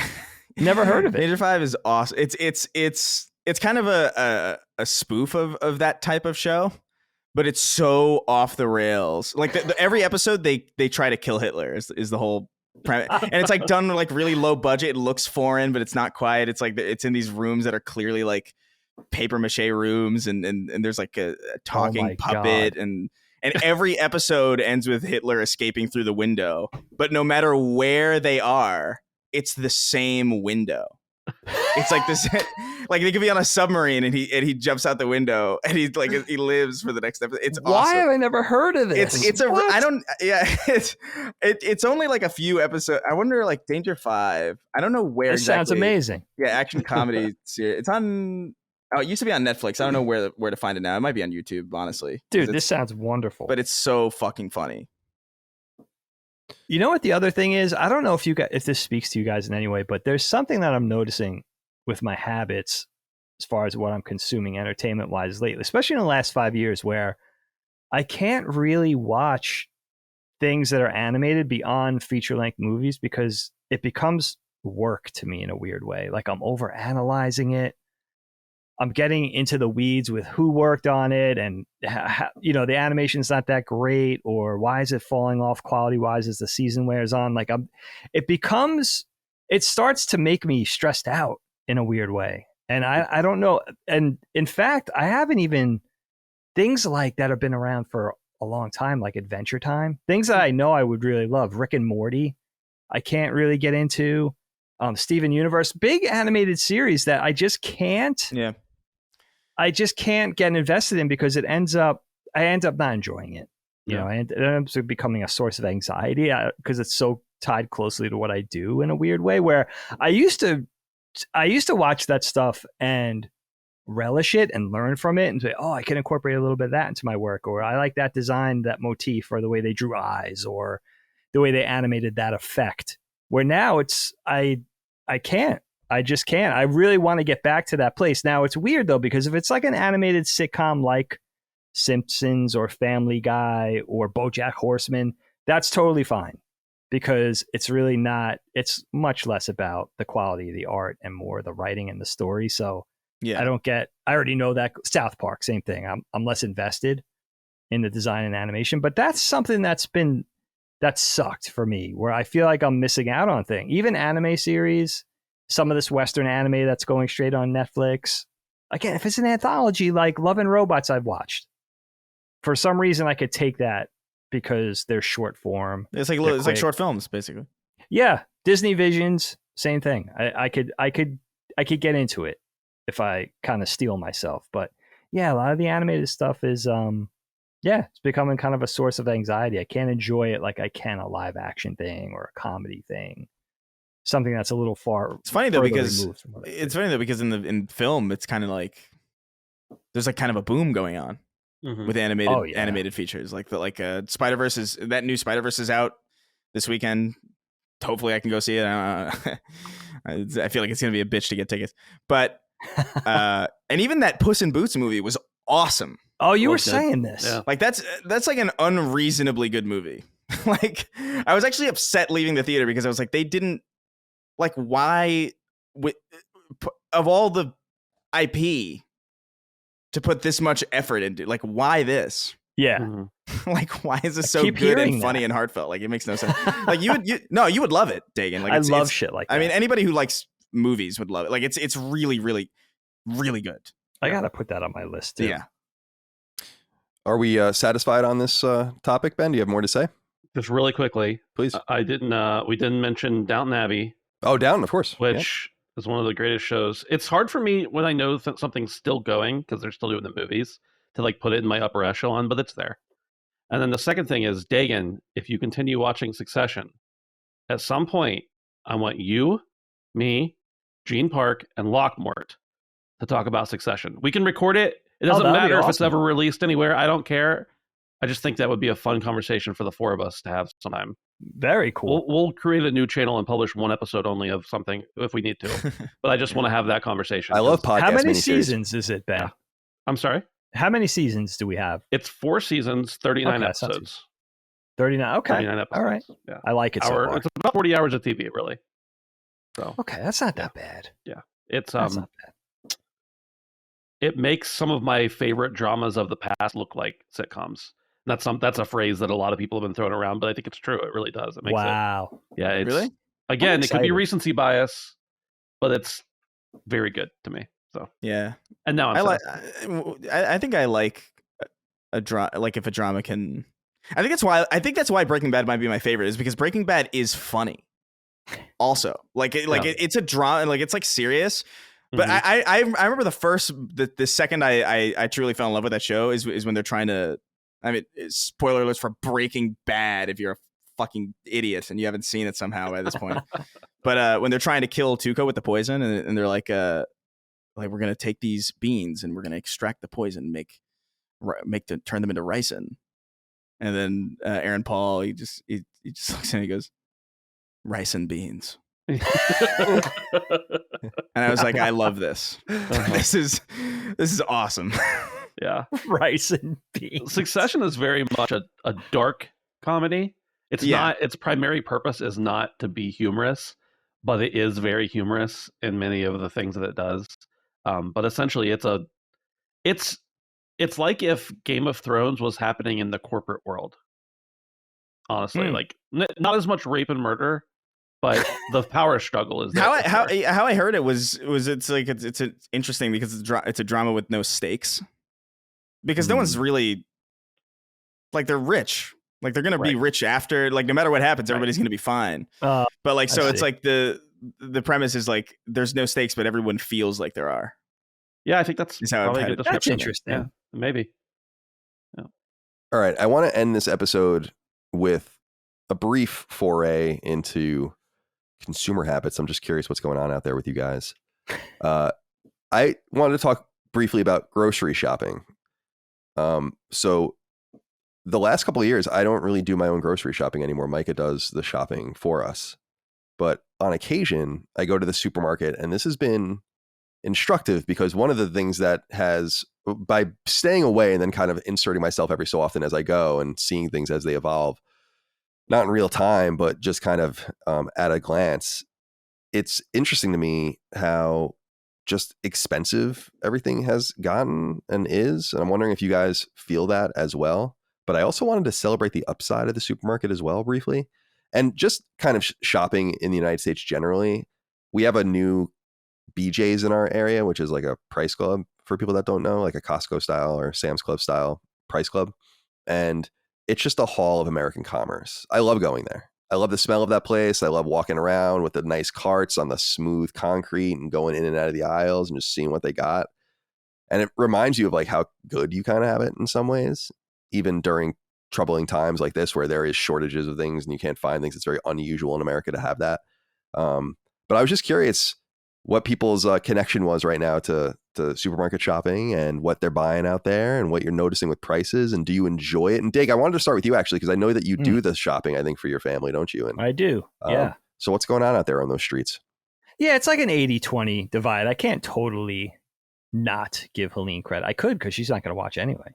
But she does a little bit of the food shop. I do most of it. Let's say 3/4 to be kind to Helene. But you know what's funny about this? I thought of two things when you brought this topic up. First of all, I always going back to being a little kid, loved food shopping. It was one chore that I never minded. It's ironic that you bring this up because I almost brought up this very thing last week when we talked about our things we hate to do topic, because I used to love food shopping. And I think back to like being a little kid, hanging on the cart, going up and down the aisles with mom. It was one thing I didn't mind getting dragged out of the house to do. I always loved the supermarket. I found it, I don't know if it was a cross between fun and comforting. And I don't know if it was like the colorful nature of it or the tidy aisles and the division of departments. Here's the bakery, here's the deli, here's the very neat and orderly grocery aisles and the colorful nature. I don't know. I just always, the music, I just kind of dug it as a kid. I didn't mind it. And even into my adult life going food shopping, I would have a ritual, especially going at night, where it's a little less busy, a little more quiet. I wouldn't mind. I thought it was always kind of like a soothing atmosphere to be around. Maybe it was just the fact of like how realizing how much we have in the Western world. It's like, here's, 8 feet worth of baked beans, 12 cans deep. Yeah. And, there's places in the world, not even third world countries. Like there's a lot of places in the world that don't have this much. It's kind of a fascinating thing. It's like, wow, look at all of this stuff we have. But I'd say maybe in the last 5 years or so, it's a complete chore for me. Like it was even pre-inflation, pre-COVID. It just became a thing where it's like, oh God, I kind of dread it. Kind of dread going out. And it might just be getting older and now all of my time is precious. Like I don't want to spend an hour and a half in the supermarket. Whereas when I was younger, let's say in my early 30s with a new family, it didn't matter as much. Now 15 years later, it's like, oh man, I got to go food shopping. Yeah. It's becoming this thing. And with inflation and prices, it's funny, but I'm going to tell you guys a story about carrots. This is what I think about. My kids, well, my oldest in particular, very picky. She's very picky with eating. Won't eat, especially with fruits and veg, won't eat a lot of veggies. So we always had to turn to carrots, because carrots is one of the vegetables. I won't go as far as say she likes it, but she'll at least humor us. She will eat the carrots. So we've just, as far back as I can remember, we buy this sort of 1 or 2 pound bag of organic whole carrots. And they were always 99 cents at the supermarket I shopped in. Then COVID hit. By spring or summer, I guess, of 2020, that same 99 cent bag of carrots went up to $1.49, 50 cents, just like that. And that was always my barometer, because I noticed it, because every time I was in the supermarket twice a week, that I would always buy that bag of carrots, and it just got jacked. And then I noticed that spread out to everything. The price of everything, I would say, went up, and is, I guess, steadily inclining still. Probably went up an additional third of the price, which I think I noticed. You notice that tab when you get that receipt from the checkout. It's like, wow, this is a lot more money than it used to be. I used to be able to do $150 food shopping. It's probably north of $200 now. You know, that's a big change. And then the other thing but you know, what are you going to do? We go to a certain supermarket. Maybe this supermarket's a little more, you know, you go to a supermarket like Wegmans or Whole Foods. It's nice, especially for the fresh products. But if you could just go to a little bit more of a, I don't want to say mom and pop supermarket, a little more lower end. Like if you could get to a ShopRite or a Weiss or a Giant, right? Then you could get a little bit more for your money. And now, used to be like, I didn't really pay that much attention to that, but now I'll avoid Wegmans because it's going to be an additional $30 or $40 on top of what I spent. But that's kind of the depressing aspect. The funny thing I was thinking about with mom and dad growing up was food shopping with them and trying to, like, let's go down the cereal aisle. I would always try to throw things in the cart while they weren't looking. Dude, I don't think I ever got anywhere near the checkout once before they took that. There wasn't one time where I got over on them. And then I remember it. Now it's less so because the kids are older and they don't come food shopping with me. But I would spoil the hell out of them in the supermarket because mom and dad would never agree to get us anything. You know, it was like flavor of the month, junk food cereal, try to throw that in. You know, Ninja Turtle cereal, try to throw that in. Nope. We didn't even get out of the cereal aisle. That was already going back on the shelf. You know, I can never pull one over on them, which is kind of funny. And I think that's the other thing that directly ties to it not being fun for food shopping anymore. I'm kind of on my own, right? It's nice if Helene and I go together, but it's not really efficient to divide. You know, it's better to divide our forces. Like she'll run an errand or shuttle the kids somewhere while I do the food shopping. It's not a family thing anymore. I don't have the kids in tow. Helene and I aren't doing it together. So it's not, at least we could talk or kind of split up and make it a little faster or, you know, make the run a little quicker or whatever. So that's what I've been noticing with food shopping. It's another one of those things where it was kind of one of those last vestiges of chores I didn't really mind.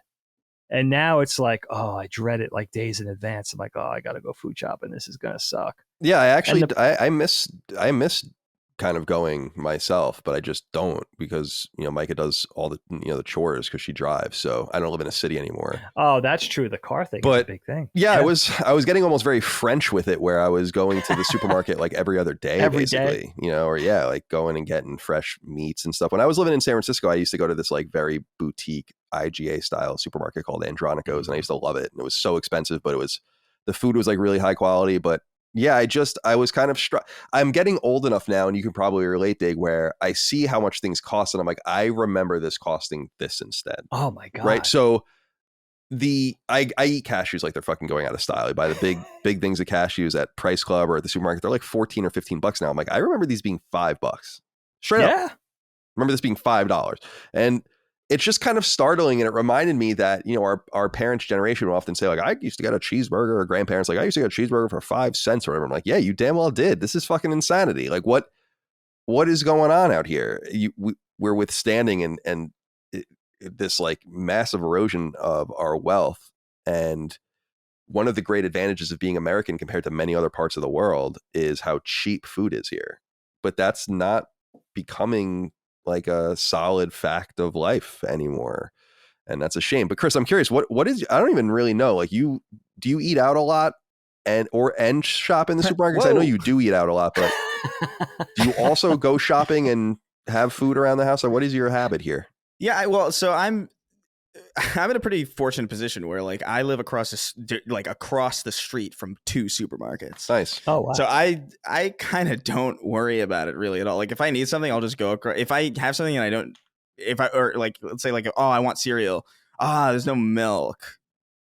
Previously, like making the trip to go get milk was insane. So you had to go and like, all right, I'll get milk and a bunch of other stuff, and then you eventually that other stuff would go bad because you're like overbought. Like, so now I'm just kind of I'm in a French state of mind right now, where I'm just sort of like I get things as I need it. It's close enough. It's barely any time out of my day, if any. It's way more efficient than getting stuff delivered. It'd be insane to get it delivered across the street. I know, that'd be awesome. But amazing.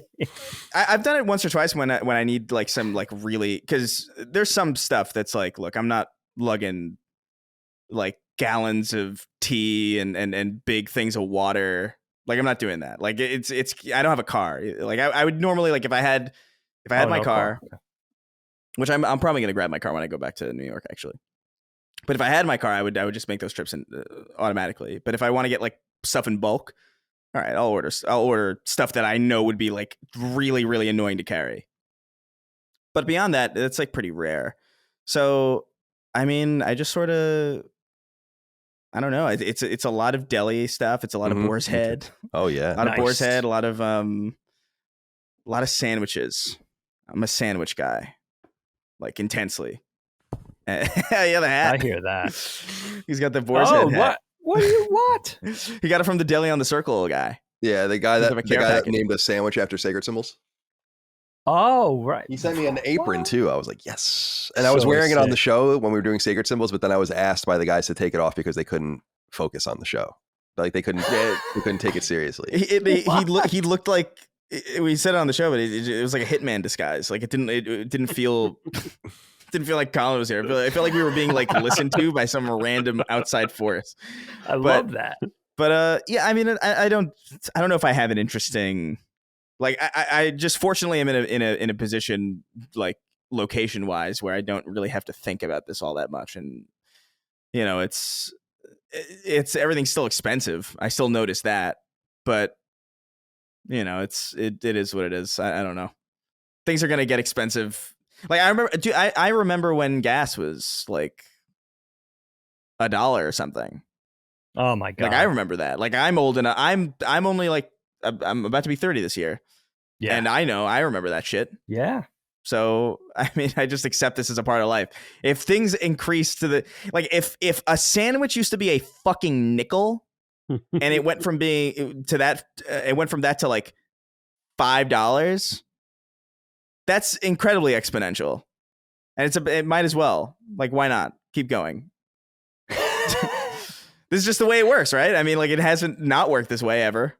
Yeah, it's true. I mean, it's just, I don't know. I become extra cognizant of like how crushing this must be for the poor and marginalized that have no money. You know, like like you said on the show, on the last episode of Sacred, and it comes up sometimes that half of American adults don't even have $400 for like a random car emergency or something. It's like, that's really horrific when you are already living paycheck to paycheck. And then I wonder, like, the sacrifices must be pretty real when you're eroding away this much wealth and making, because like I said, in the United States before World War I, I think the average family would send something like a third of their income on food.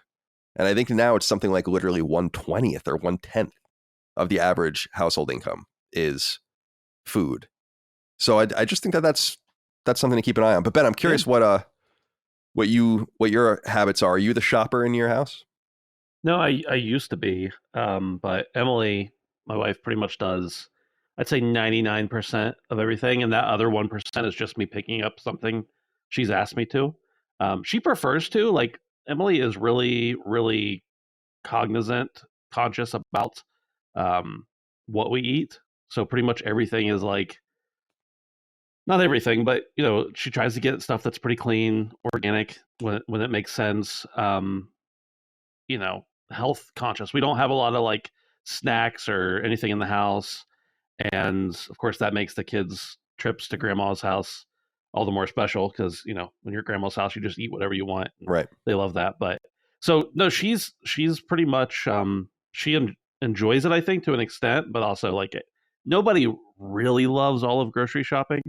So a lot of times she, as things have gotten more expensive, we have had to move a lot of our shopping to like Walmart, which sucks, but also is nice because like they'll bag stuff up for you and bring it out to your car, so you don't have to experience Walmart Right. when you buy things at Walmart. They also have the dope like brand name cereal brands that I love, like their fake Lucky Charms. Oh, yeah, they're so good. I love their fake Lucky Charms. Yeah. Shout out to Walmart. But you asked about prices. I mean, we've moved to a lot of like, instead of having good meat, we have like medium, okay meat, just not as high quality. And the eggs that she used to be able to get from like the local distributor, we've moved. I don't know what any of them are, but they look like they came from like a restaurant food provider in a box of 7,500 or something of them. Just because, you got to make some little adjustments, but food has definitely impacted our budget way more than any other inflation. Like everything's gone up, but like we don't really drive that much, so we have to buy gas, but it's not like it affects us that dramatically. Prices of utilities and stuff have gone up, but you use more or less depending on, so like that stuff hasn't affected us nearly as much as like food. Honestly, that's kind of the backbreaker for us. But when you have two growing kids too, who like are seemingly constantly hungry, and because she doesn't, like, it's a good thing, but she doesn't feed them like a lot of junk or like sugar or even a lot of bread or anything like that. So those are the things that like fill you up, even though they're not great for you. But so they don't have that, so they're like constantly craving more meat and stuff like that. So it's just killer. But yeah, she does most of the grocery shopping, and I don't really have a lot to say about it. What I will say is, back when I lived with a couple dudes right out of college, and we lived in a duplex. We lived right next to I think it was a Save-A-Lot or something like that. Before they kind of went nicer, kind of like Aldi has gone a little nicer. Save-A-Lot, I guess, I haven't been to one in a long time, but has also gotten a little nicer. I don't know to what extent, but the three of us would go over there and spend like $50 a piece on food and eat like kings for a month, because it was just such garbage food, but it was also like $1 for a pound of the best meat they had, which wasn't good, but we were like 22 and really didn't care about what we were eating. Gotta have that. Fortunately, I don't have to quite do that now anymore, but at the same time, like, yeah, it's crazy how, like, I understand why a bunch of stuff went up when it went up in price, but the fact that a lot of it's just stayed there and probably will never come back down. Yeah, it's never going to come back down a little bit. No, never. Eggs did come back down a little bit from where they were. But yeah, things will like did. settle at a lower point That's than true. they're high, but will never settle to where they were. Right. It always seems like inflation is permanent. I mean, it is. Yeah. It's fucked. Like, I've really. Yeah. Go ahead, Chris. Well, it's because it was like, oh, well, people are willing to pay this. Right. So why why they would have no other choice? You have to. Well, you have to. Yeah, you need food, and if companies find out that you're willing to pay for something, even if it's under duress, they're just, why would what incentive do they have to lower it? Yeah. Yeah. Is it a case of the rich getting richer Definitely. and the poor getting poorer? The rich are getting I used richer. to think that was a cliche. No, it's happening. No, that's real. I used to pay, let's say you used to pay in the 80s, I don't know, $7, $8 for a nice London broil for the grill. Now it's $22, right?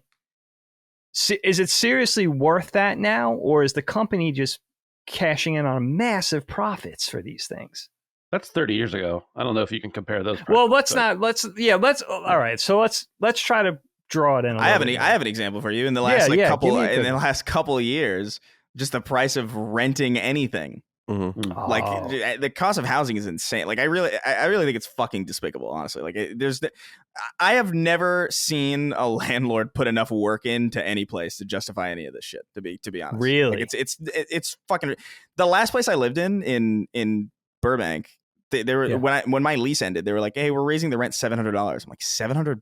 Holy shit! That's is that even fucking legal? It feels like insane. That's an insane thing.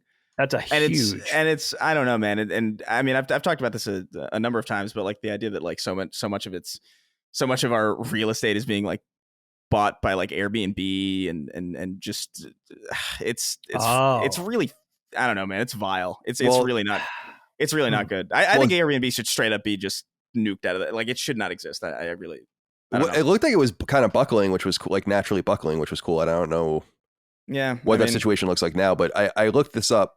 the 3 million richest Americans have more than everyone else. So there's nothing wrong with being rich and being wealthy, but I think that No. and being very rich and very wealthy. I want to be very rich. You know, I mean, that's what I think a lot of people want. I have no problem with that, but I think that there's like I don't know, like what is enough? That's like my that's the big thing I keep asking myself is like, what is enough? And I'm not saying people should necessarily stop earning money and stop earning revenue and value if they do something valuable. Jeff Bezos, you know, is worth so much because of this. Elon Musk and all these different things because of that. I mean, I understand that, but I think that it's kind of fucked how there are people in the same society with nothing or next to nothing, and then people in society with more money than they could ever spend, and that there needs to be something done about that. I don't know. I guess I don't know what the solution is, but American society shouldn't encourage this level of economic, you know, disproportionate status. And I understand that, like, this does go back to the beginning. John Hancock, I think, owned something like 1/300th of all of the wealth in the colonies during the Revolution. I mean, that's insane amounts of wealth, right? Yeah. And so we've always had these oligarchs and these very powerful people. I mean, that's why he was so comfortable putting his name in. I was like, who's going to fuck with John Hancock? You know, and why he thought he was going to be president, you know? And I think that we just got to, like, I worry about the people at the bottom. That's why I always say I'm more class conscious than I've ever been, because I think as I become more comfortable myself, I realize how lucky I am. Right. You know, I really do. I really do. Yeah. You also remember where you've been also. And just like, and just I don't know, there's an element of luck in all that, right? Like hard work is important, but like luck is, you know, dude, I'm very luck lucky. of the draw. I'm very, very lucky. I left college with nothing. Like, and I was in serious debt from college, and that I clawed out of that was itself lucky. That I sustained my job during the recession was itself lucky. That I founded a couple of companies is in itself lucky. That's, I guess what I'm saying is that I was more fiscally conservative and more fiscally hawkish and much more of a fiscal Republican when I was poor than now, you know? I think that's I hope that says that I'm doing the right thing, but some people would argue that's not. The thing that cemented that stuff for me was like seeing like bakeries and restaurants kind of throw good food away and then pop the bags intentionally so that they wouldn't be preserved or whatever. Yeah, so like people couldn't go and eat so that them. People couldn't go in it. And like I that's so odd. Like it really puts into question like the entire concept of like food scarcity. Like, is that even real? Like, I don't know. Like, it's real in a lot of places in the world, but not here. Not here. And that's what's so, I don't know. That's the government pays. There's a great, I don't know if you would want to watch it, but there's a great documentary called King Corn that came out probably like 15 years ago or so. And it goes a lot into how powerful corn is in the United States, and that the United States has the proclivity to grow so much corn that it would be basically worthless. And so the government pays farmers to not grow corn. That's where like ethanol comes from. So crazy. And like the whole drive to make ethanol, which is basically uses as much gas to make ethanol as it would just be to use the gas itself in the car and all of that. All that shit comes from the fact that we can actually grow so much food in the United States that it would be almost worthless. It's dystopian. It's actually the same. It's the same, dude. You'd find this interesting too. I mean, I was listening to an RFK I would love speech. to watch that. Yeah, King Corn, it's called. RFK gave a speech recently where he was talking about how if you covered it was like one of the Dakotas or something, or it wasn't even that, it was like a portion of one of the Dakotas in solar panels, power would be so cheap that it wouldn't even be worth metering. Like people would basically, you would just get free power because, but we don't have like the infrastructure to carry it and the ways to distribute it and all of that. But I always just think about that, in some way, I'm still very libertarian in a lot of ways, and I still consider myself a conservative, but I get upset seeing such a rich, bountiful society not doing things that could just make life easier for everyone. It doesn't matter who you are. So like, why wouldn't you invest in some skunk works to make some sort of free power source in the United States? Are you crazy? Why wouldn't you do all of these great things for your society if you can? I don't think that that's like liberal or conservative. I actually think that's just reality. It doesn't mean it's a right. It means it's a privilege of living here. And so I don't think that people look at it that way. And it's the same thing with food. Like that, it's great that there's a food industry. It's one of the biggest and most powerful industries in the United States. And that's awesome. But still the case is that we should be able to feed everyone with little problem. And we do. We have no people that are starving in the United States. That doesn't happen here. But it could be so much better and so much more equitable. And I don't know. That we've gotten so lost in the political weeds with that kind of stuff that I used to be caught in the political weeds in that until I realized it was just kind of rational, and it seems almost predatory in some way. Yeah, it does. Because it keeps you reliant. It's what you were saying, Chris, earlier about rent, right? I don't think that companies like BlackRock have this sinister, explicit plan where they're like, we want everyone to not own anything and to rent our buildings. But what they're seeing is a society that's going in that direction and making it worse. In other words, buying futures in that future. Yeah. Saying like, yes, that will happen. We're going to contribute to that. And it's like, no, that's the direct opposite. We want people unreliant on corporations and unreliant on government in as many ways as possible. Yeah. I don't know. I feel bad for the American poor. I think it's shitty, and I understand the complete discontent and the rage that people have at the system. If you have to get up and go to work every day, how lucky I am that I just work in my house and I talk about video games all day. I don't have to do anything. It's compared amazing to what a lot of these people do, Yeah. I'm fucking totally cognizant of that. I'm not one of these weirdos that pretends that it was like a divine right of kings, You're a weirdo, but not about that. Yeah. Yeah, I'm a weirdo for a bunch of other reasons. Other reasons. I'll tell you guys something funny. Yeah. That I thought of, and I wanted to know if you got to ask Micah this, Kyle. Something that I've definitely noticed over the last couple of years in the supermarkets, and this may play into why I do the food shopping too, because Helene, very responsible, does her due diligence with most things, but she will not check the dates on products when she goes food shopping. Oh my God. She's very bad with brutal. that.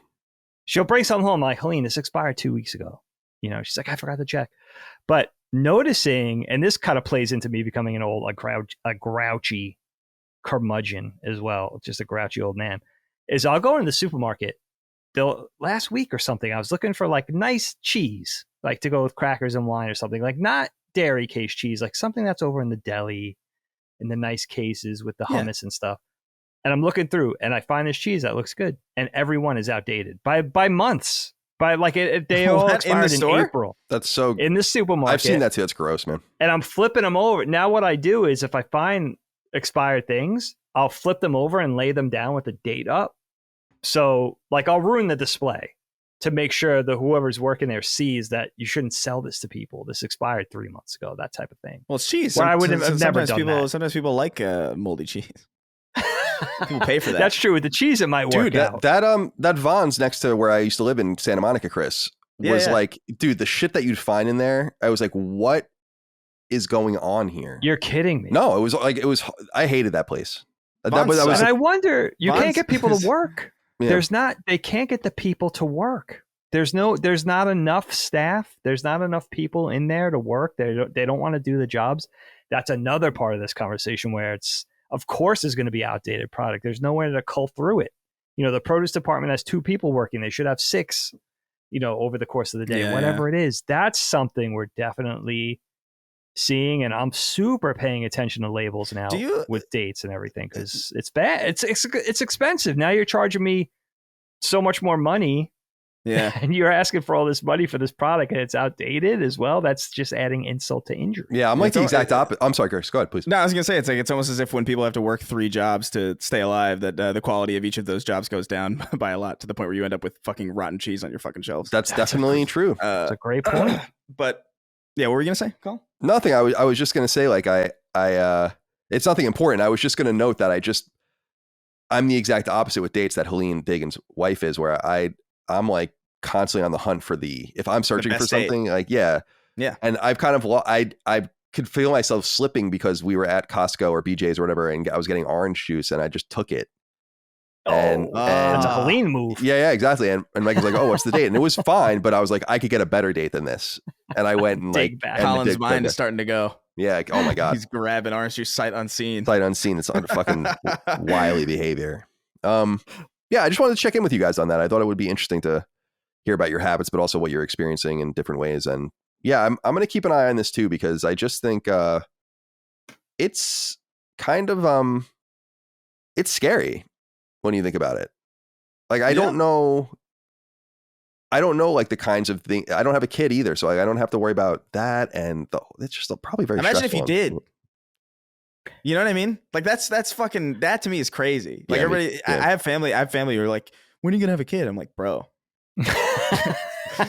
I'm sure if it was like, I don't know, if it was the 60s, I would have had like 2 probably by now. But like, I don't know. I know it's too Orwellian for this. kids now. It's like, It's I don't know crazy. if I Yeah, the Malthusian sort of It's like. not even about Orwellian. It's just like the fucking cost, dude. I saw like I saw a hospital that was like, it charged like some lady like $40 for skin to skin contact with her kid or something. I was like, what the fuck? What is Wow. It's so weird. I don't know. This country's really weird when you really observe it like granularly. It's fucking bizarre. It is weird. Like I listen to a lot of different sorts of podcasts, like political podcasts and economic podcasts or whatever. And one of the things that I've really taken away is that there's something that's very unique and interesting and dynamic about the United States. It's the reason that basically all of the major dominant corporations in the world are American, is because of the weird society that we set up that's like very laissez-faire, won't really help you up, forces you to adapt or die.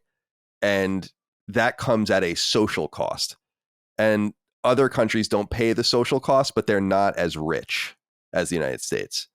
But the paradigm shifts, and the paradox is that the United States has all this money and then spends it on war and all these other things instead of on itself.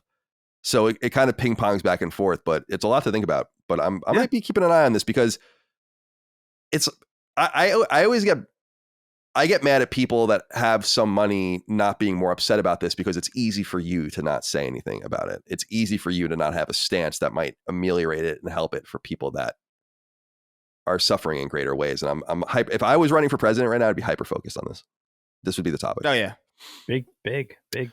All right, my friends. Well, it was good to talk to you and gather with you today. Thank you for your time. Let's go around the horn and say goodbye to everyone. Chris, good day to you, my friend.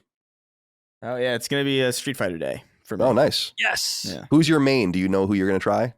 Oh, Cammy's always been my main. Cammy?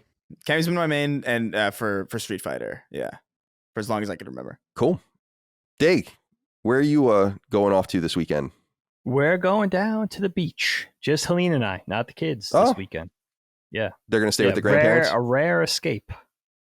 Are they staying with the grandparents, or are they staying by themselves? Lilia could stay by herself. No. At this point. Yeah, no, she wants to, but I'm not ready to. I wouldn't mind Lilia staying. She's 16. I wouldn't mind her staying by herself, but not watching over her brother, because it will culminate in not watching her brother at all. Right. And he's just too young. I'm not ready. I'm not ready to commit yet. I wanted to ask a more important than my kids, Street Fighter 6.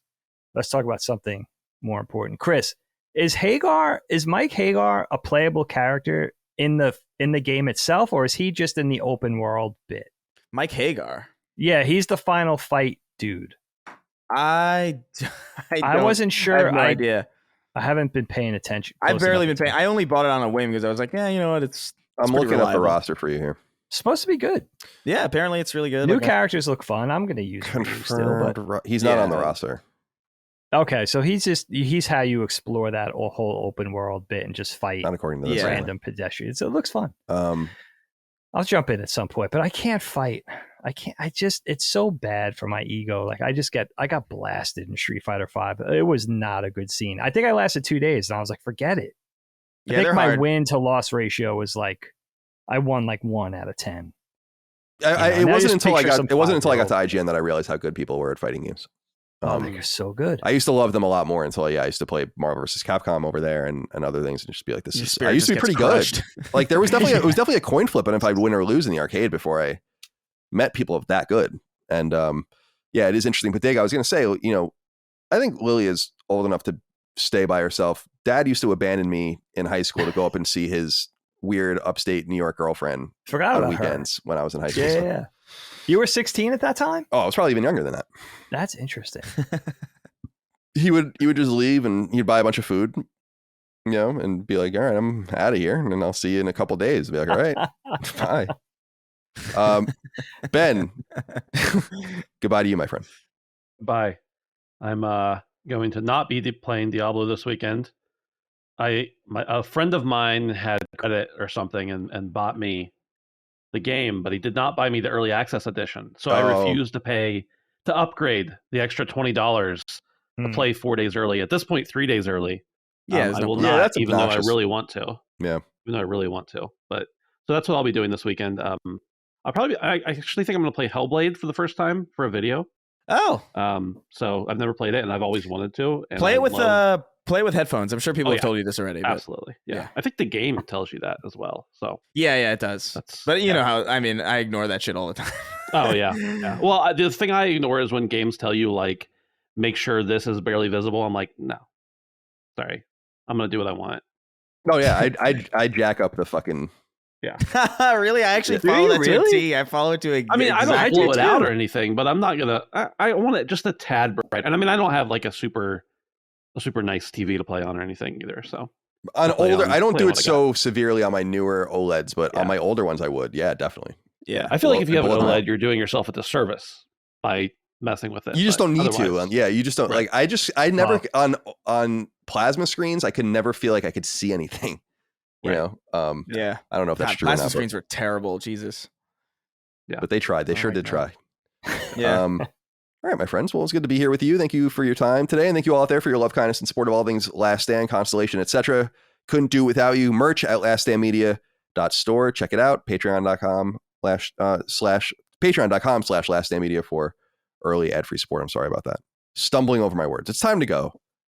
We'll see you next time. Until then, goodbye. Constellation is a product of Last Stand Media and Colin's Last Stand LLC and is proudly recorded in the USA. The show was conceived by and is directed and hosted by me, Colin Moriarty. My co-host is my brother, Dagan Moriarty. The show is produced by Last Stand's executive producer, Dustin Furman, and is edited by associate producer, Ben Smith. All Last Stand theme music is by Ramon Narvaez, and all of our graphics and logos are by Dagan Moriarty. As you know, all of Last Stand Media's podcasts, including Constellation, are fan-funded on Patreon at patreon.com/laststandmedia. The following names are at the producer level on Patreon, our highest support tier, and we're infinitely grateful for your thoughtful and kind contributions to our independent endeavor.